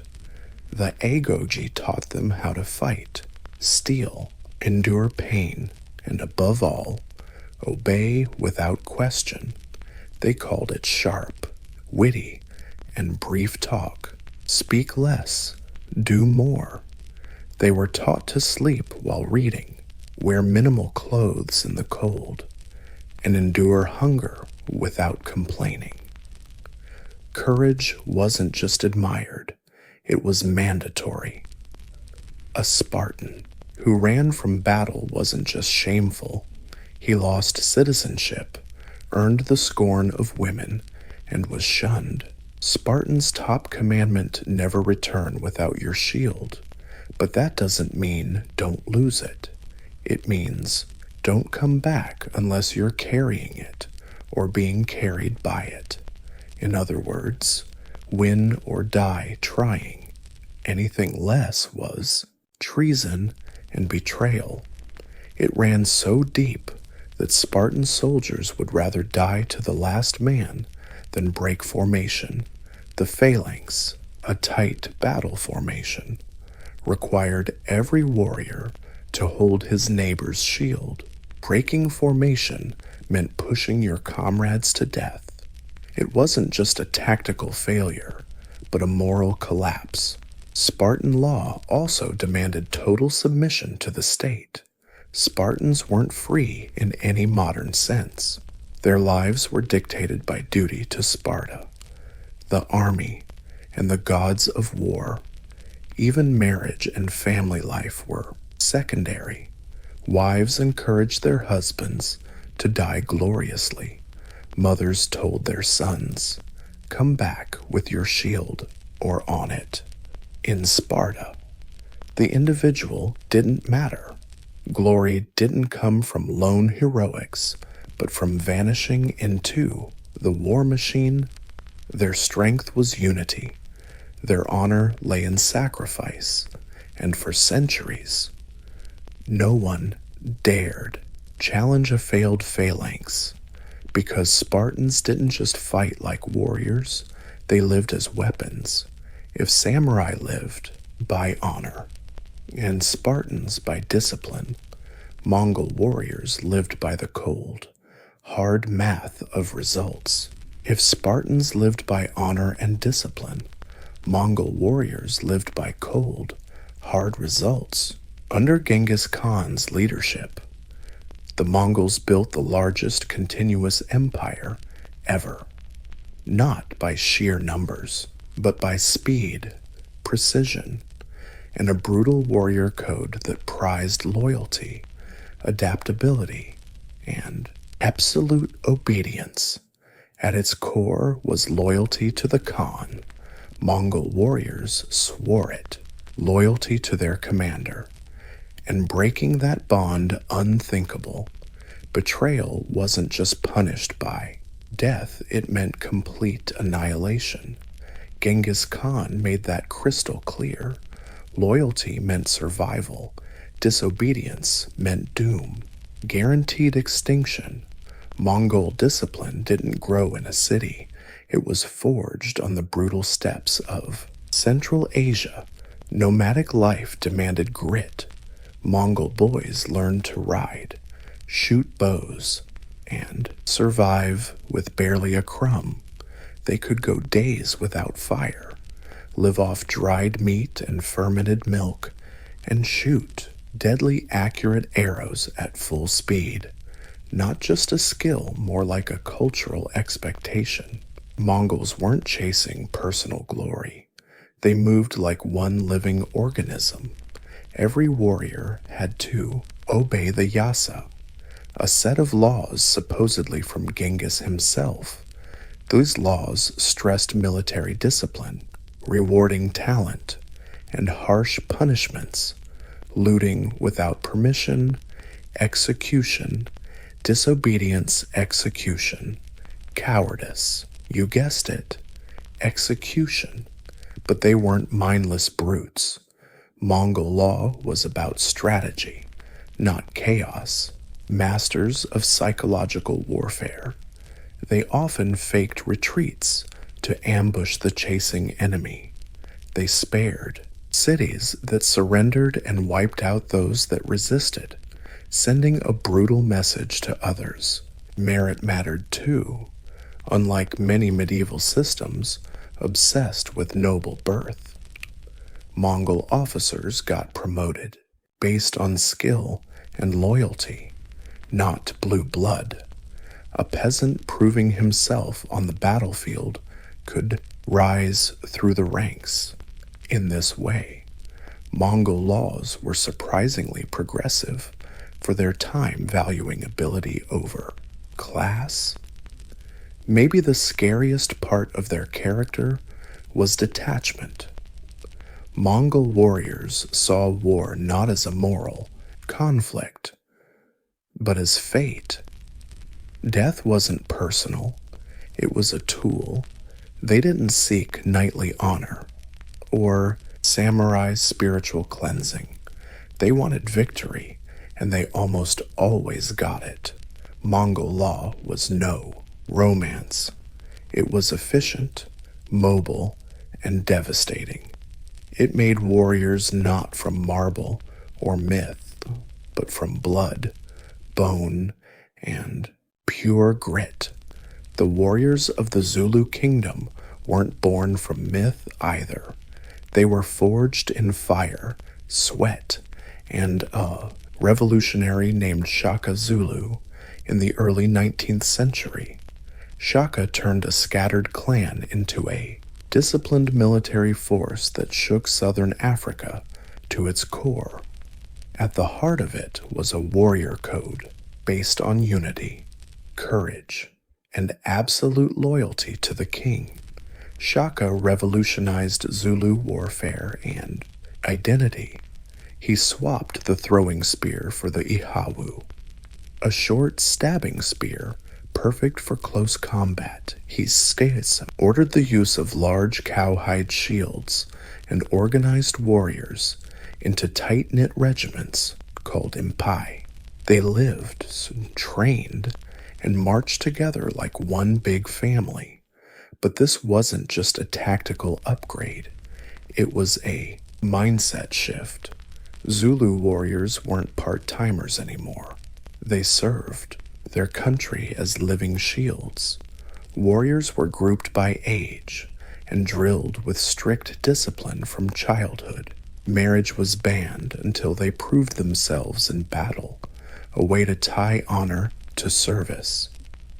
The warrior didn't fight for personal glory, but for the survival and growth of the Zulu people. Their bond was sacred, unbreakable. Cowardice wasn't an option. Turning your back on the enemy or breaking ranks during an attack was a stain worse than death. Desertion meant public execution. The steadfast earned honors, often promotions, cattle, and fame. Courage was manliness, and warriors were expected to give everything, even their lives. Without hesitation, loyalty to the king was absolute.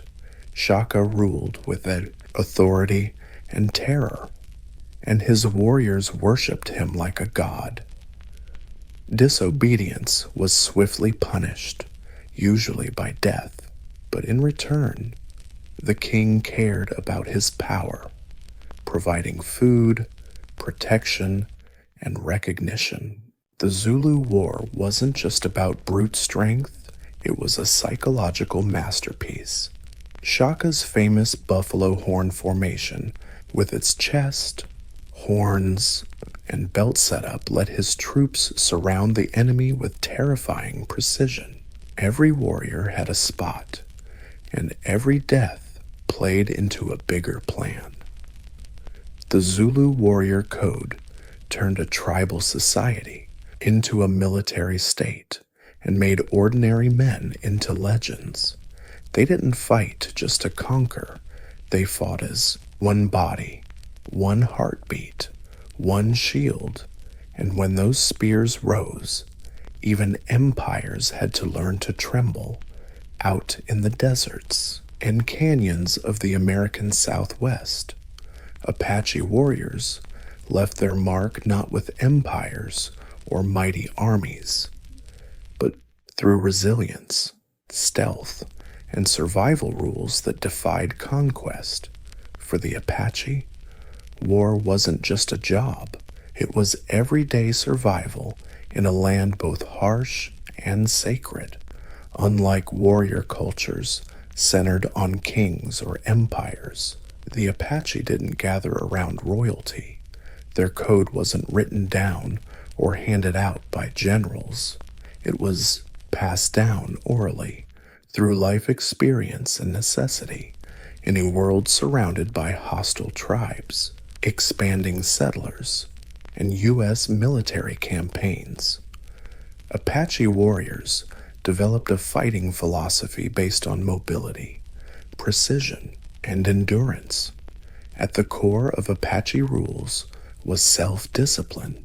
From a young age, boys were trained to endure pain, hunger, and silence, running barefoot, bathing in icy rivers, and fasting were basic rites of passage. A true warrior needed more than just strong arms. He needed iron will. He had to read terrain like a book, track enemies with broken branches, and vanish into cliffs without a sound. Silence was a virtue. Bragging was out. Actions mattered more than words. And brave warriors often didn't get rewards for their fights, just the quiet respect of their tribe. Stealth and cunning were as valued as courage. Ambushes or hit-and-run tactics weren't shameful to the Apache. They were smart. Loyalty to the band and family was sacred. Apache warriors didn't fight to conquer. They fought to protect. Warriors were home defenders, community guardians. Revenge for raids, treaty breaks, or family killings wasn't just expected, it was demanded. But revenge was always measured. Recklessness had no place in their code, and when it came to resistance, few cultures endured more pressure. Leaders like Geronimo became symbols of relentless defiance, leading guerrilla campaigns against every tough opponent. Even when captured, exiled, or imprisoned, many Apache warriors refused to surrender mentally. Their code left no room for giving up to the outside world. Apaches were often seen as savages, but in their culture, warriors kept balance, calm voices, sharp eyes, deadly moves. They didn't chase glory. They kept the world intact, step by silent step. In the 17th century, in the heart of India, amid empire conflicts and religious oppression, a warrior order unlike any other arose, the Khalsa, the holy warriors of Sikhism, founded by Guru Gobind Singh in 1699. The Khalsa was more than a fighting force. It was a moral revolution wrapped in armor, driven by a code-blending spiritual devotion with fearless rebellion. The warrior code was revolutionary in two ways. First, it was egalitarian. Khalsa rejected wealth and caste lineage. Every member took the last name Singh, meaning lion, to erase social divides. A common farmer stood shoulder to shoulder with a prince. They fought not to conquer, but for justice, to protect the oppressed, regardless of religion or background. Second, it demanded unshakable discipline at the start, no matter the religion or background. Secondly, it demanded ironclad discipline when they started. The Khalsa warriors swore to uphold justice, never cut their hair, never get drunk, and never harm the defenseless. They carried 5 symbols: the 5 Ks, Kesh, uncut hair, Kara, a steel bracelet, Kanga, a wooden comb, Kachera, shorts, and Kirpan, a ceremonial sword. Each had spiritual meaning, but the Kirpan especially symbolized the duty to fight, tyranny. Their code balanced mere worldly power and spiritual wisdom. A Khalsa warrior wasn't just a fighter, he was expected to meditate, serve others, and stay humble even in battle. War was a last resort, never about ego or revenge, only to defend justice. Fighting wasn't about anger, it was about responsibility. And when they fought fiercely. The Khalsa warriors stood up against the mighty Mughal Empire, often outnumbered but never defeated. Their battle cry wasn't just a slogan, it was a declaration of purpose. Betrayal was rare because it was tied to one's very identity. Khalsa wasn't just a title, it was a vow, a sacred pact of courage, service, and sacrifice. The Khalsa warrior didn't fight for glory, land, or empire. He fought because it was his sacred duty, and in doing so, Khalsa forged a legacy of fearless equality that still inspires conscientious warriors today, long before the first bottle was smashed or the first bar opened. America was already fighting a war on booze. By the late 1800s, the country's relationship with drinking was out of control. Alcohol wasn't just a pastime, it was everyday life. Bars were more than places to drink. They were political clubs, casinos, and brothels. Public drunkenness was common, and many reformers pointed out that alcohol caused domestic violence, poverty, and moral decay. Enter the temperance movement, alliance of activists, church leaders, and political fighters who saw alcohol not as a personal vice but as national crisis. One of the loudest voices came from the Women's Christian Temperance Union, whose members marched, protested, and prayed outside saloons, begging men to quit drinking for the sake of their families. They joined forces with the Anti-Saloon League, a group that didn't just protest but went full political, aiming to win. The Anti-Saloon League figured out something: crucial laws change when you change the lawmakers. So, they lobbied hard, targeted local, state, and federal elections to put inexperienced candidates in office. By the early 1900s, they'd built a political machine so effective it pressured politicians, funded campaigns, and spun propaganda painting alcohol as a threat to the American way of life. But behind this movement wasn't just morality. There was fear and nationalism. Immigrant communities, especially Germans, Irish, and Italians, were often linked to heavy drinking. For many native-born Protestants, saloons weren't just a vice. They symbolized foreign influence and cultural division. When World War I broke out, anti-German sentiment surged, and beer, associated with German-American brewers, became a target of patriotic scorn. The stage was set. On January 16th, 1919, the 18th Amendment was ratified, banning the manufacture, sale, and transport of alcoholic beverages. The next year, The Volstead Act was passed to enforce it. America officially went dry, but instead of ushering in a golden age of sobriety and virtue, Prohibition unleashed something way messier: black markets, bootlegging, and bloodshed. The crusade won the law, but the fight for the thirsty nation's soul was just getting started. Prohibition may have kicked off with the 18th Amendment, but it was the Volstead Act that really put the hammer down on many. The fine print, named after Congressman Andrew Volstead, who was the main cheerleader for this law in Congress. It precisely defined what counts as intoxicating booze. Spoiler alert, this law didn't just ban hard liquor. Anything over 0.5% alcohol was outlawed, including beer, wine, cider, even medicinal tonics.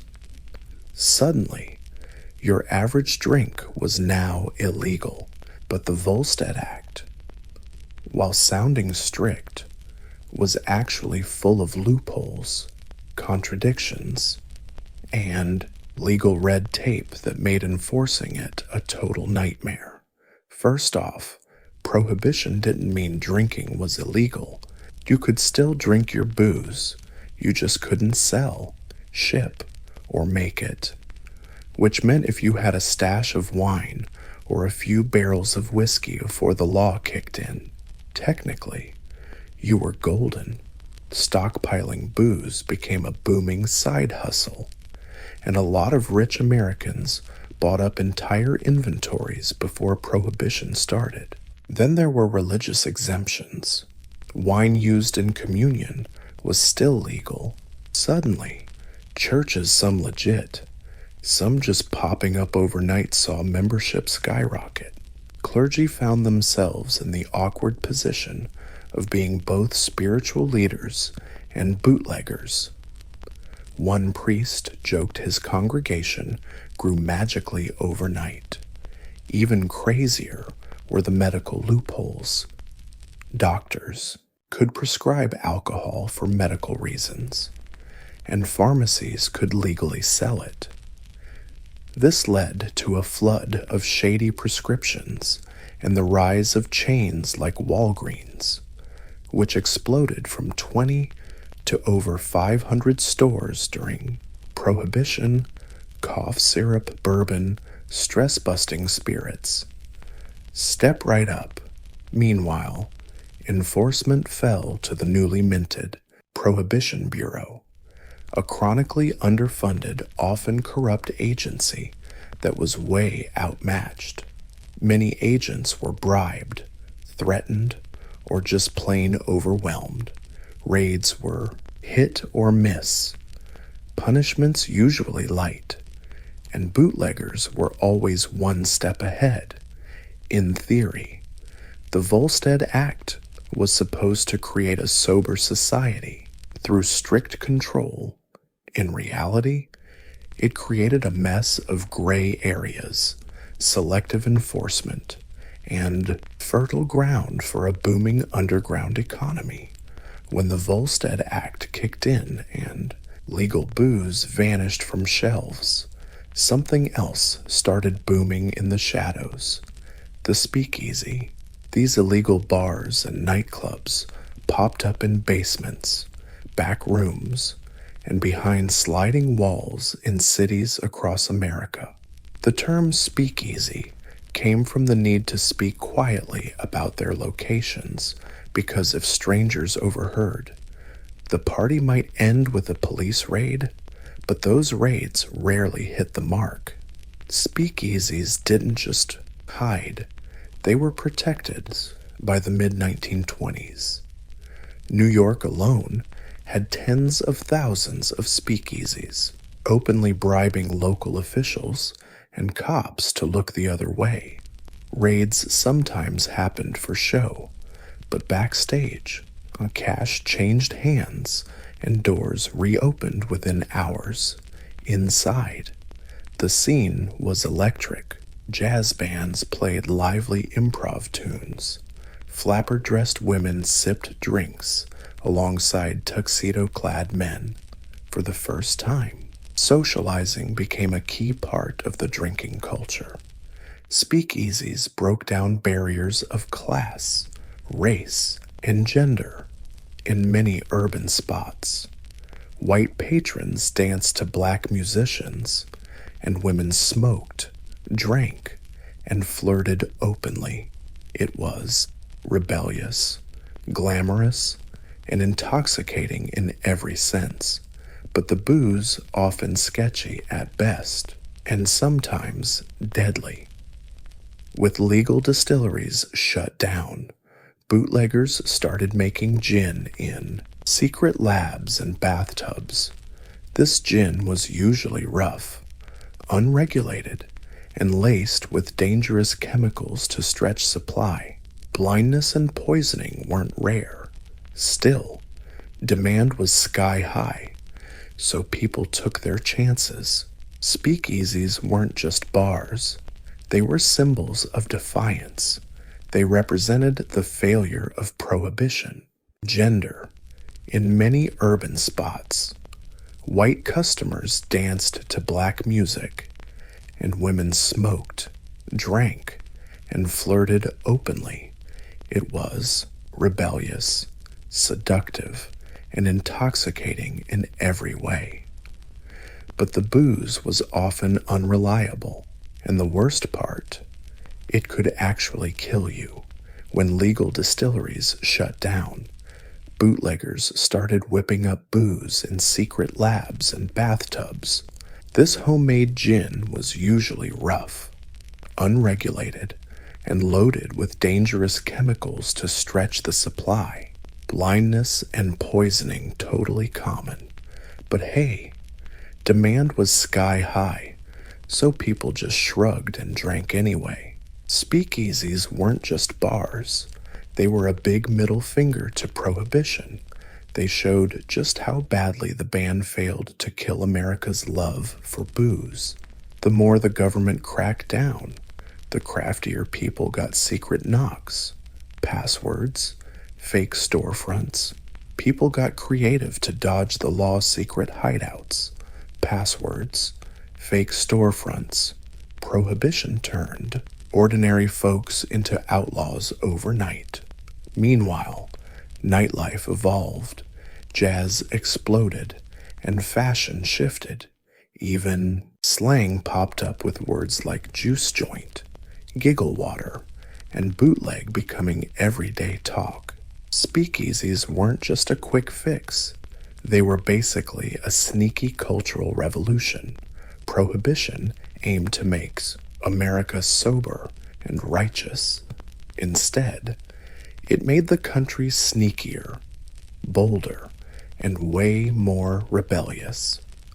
When booze production got strangled, organized crime stepped into the spotlight, armed, ambitious, and eager to supply what Uncle Sam banned.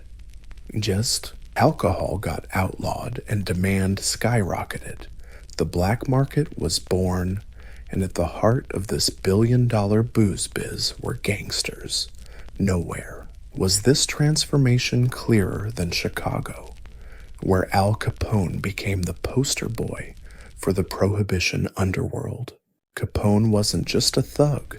He was a businessman, a strategist, and a public figure creating jobs, running soup kitchens, and bribing cops with pocket change.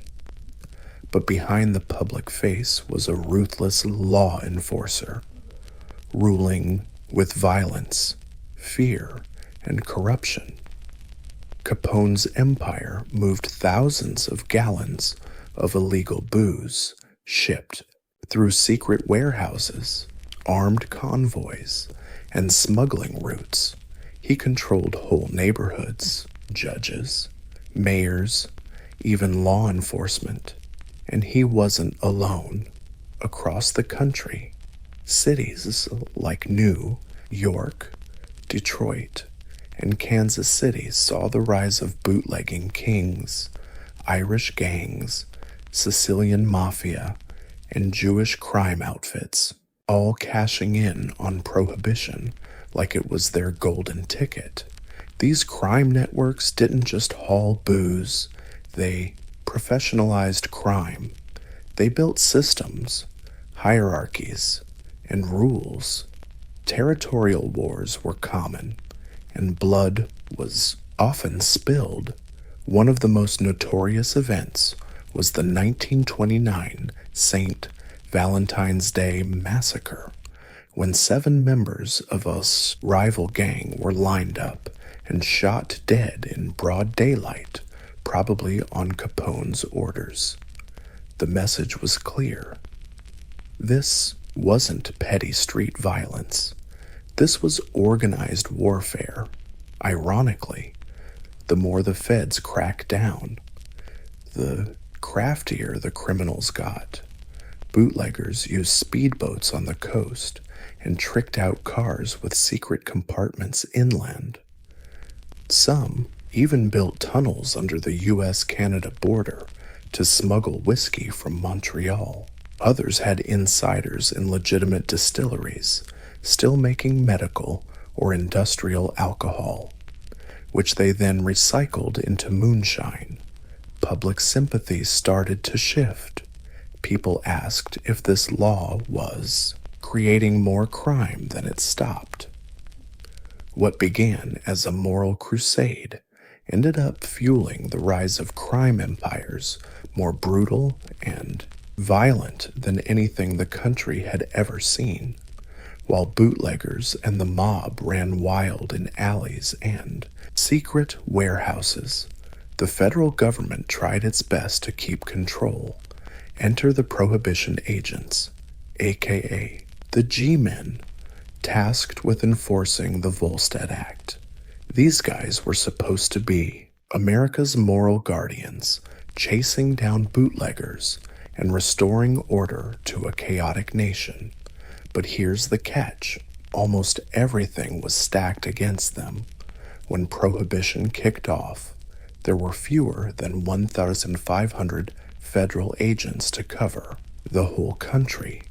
That's one agent for every 70,000 people. These men were poorly trained, underpaid, and overwhelmed. Corruption wasn't far behind, with gangsters offering bribes way above government salaries. Many agents looked the other way, or even joined in on the very crimes they were supposed to stop. Yet not all G-men were crooked. Some, like Elliot Ness, became legends for their dedication. Ness led a crew called the Untouchables, famous for refusing bribes and relentlessly hunting down Al Capone's empire. They smashed distilleries, raided warehouses, bribes blew past government salaries, and many agents just looked the other way or even jumped into the crime game themselves. But not all G-men were crooked. Some, like Elliot Ness, became legends for their dedication. Ness led a crew called the Untouchables, famous for refusing bribes and relentlessly hunting Al Capone's empire. They smashed distilleries, raided warehouses, and tried to bring some law and order to lawless Chicago. But even Ness couldn't topple Capone with prohibition laws alone. That job ended up falling to the IRS, who nailed Capone for tax evasion, not booze smuggling. Most law enforcement efforts were clumsy and risky. Raids often came with a heads up. Innocent bystanders got caught in the chaos, and the black market just kept adapting. Bootleggers turned into masters of the game. Scams, route changes, sneaky disguises, and built networks faster than the law could keep up. The government got even darker, trying to stop people from drinking industrial booze meant for bootlegging. Federal officials ordered it poisoned. Thousands got sick. Hundreds died. The press called it government assassination. public outrage, already simmering, went nuclear. All of this fed into a growing feeling that prohibition was not only unworkable, but downright unfair. Law-abiding citizens became criminals overnight, while real criminals got rich, powerful, and untouchable. As lawmakers pushed moral laws and cops chased bootleggers through alleys, American culture was having its own revolution. Prohibition didn't just change laws, it changed the vibe. And in that chaotic, intoxicating space, new voices rose, fresh rhythms exploded, and a new American identity emerged. At the heart of it all were women, the movement pushing prohibition, mostly led by women's groups, accidentally opened a cultural door they could never shut again. With the 19th Amendment giving women the vote right before prohibition kicked in, women suddenly had more political power, vision, and freedom to rewrite their roles in society, in noisy cities. The flapper was born. She smoked, drank, chopped her hair short, danced in public, wore dresses that showed ankles and knees, and flat out refused the silent obedience expected of past generations. She didn't just break social norms, she erased them. And where did she go to show off this rebellion? Oh, just where it was easiest to talk. There, men and women mingled freely. For many, it was the first time they could hang out as equals, sipping drinks and dancing shoulder to shoulder. The strict Victorian rules melted away under the heat of swing beats and saxophone wails. Welcome to the Jazz Age, a cultural explosion that changed American music forever. Jazz started in black communities in New Orleans, but spread like wildfire after Prohibition. It was loud, wild, spontaneous, and unapologetically modern.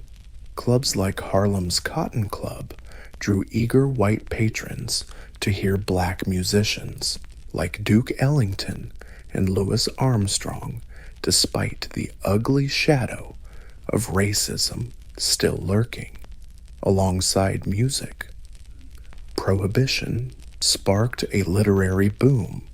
Writers like F. Scott Fitzgerald captured the decadence, disillusionment, and booze-soaked chaos of the Roaring Twenties. The American dream got a real-time rewrite. With Jim struggling along, even fashion changed. Clothes got less restrictive, hair got shorter, and morals got looser. This movement started aiming to clean up society, but accidentally created a generation hell-bent on breaking every rule. Prohibition didn't purify culture. It freed it in the void left by repression art. Expression and rebellion thrived. The 1920s rolled into the 1930s. The U.S. faced a seismic shock, shaking every corner of societies. Great Depression, banks crashed, unemployment soared, and breadlines stretched for blocks. Amid this growing despair, Prohibition's great moral crusade stopped looking virtuous and started feeling like a luxury the country could no longer afford. Suddenly, banning booze wasn't just a hassle, it caused economic devastation. Legalizing alcohol again meant jobs, tax revenue, and economic relief.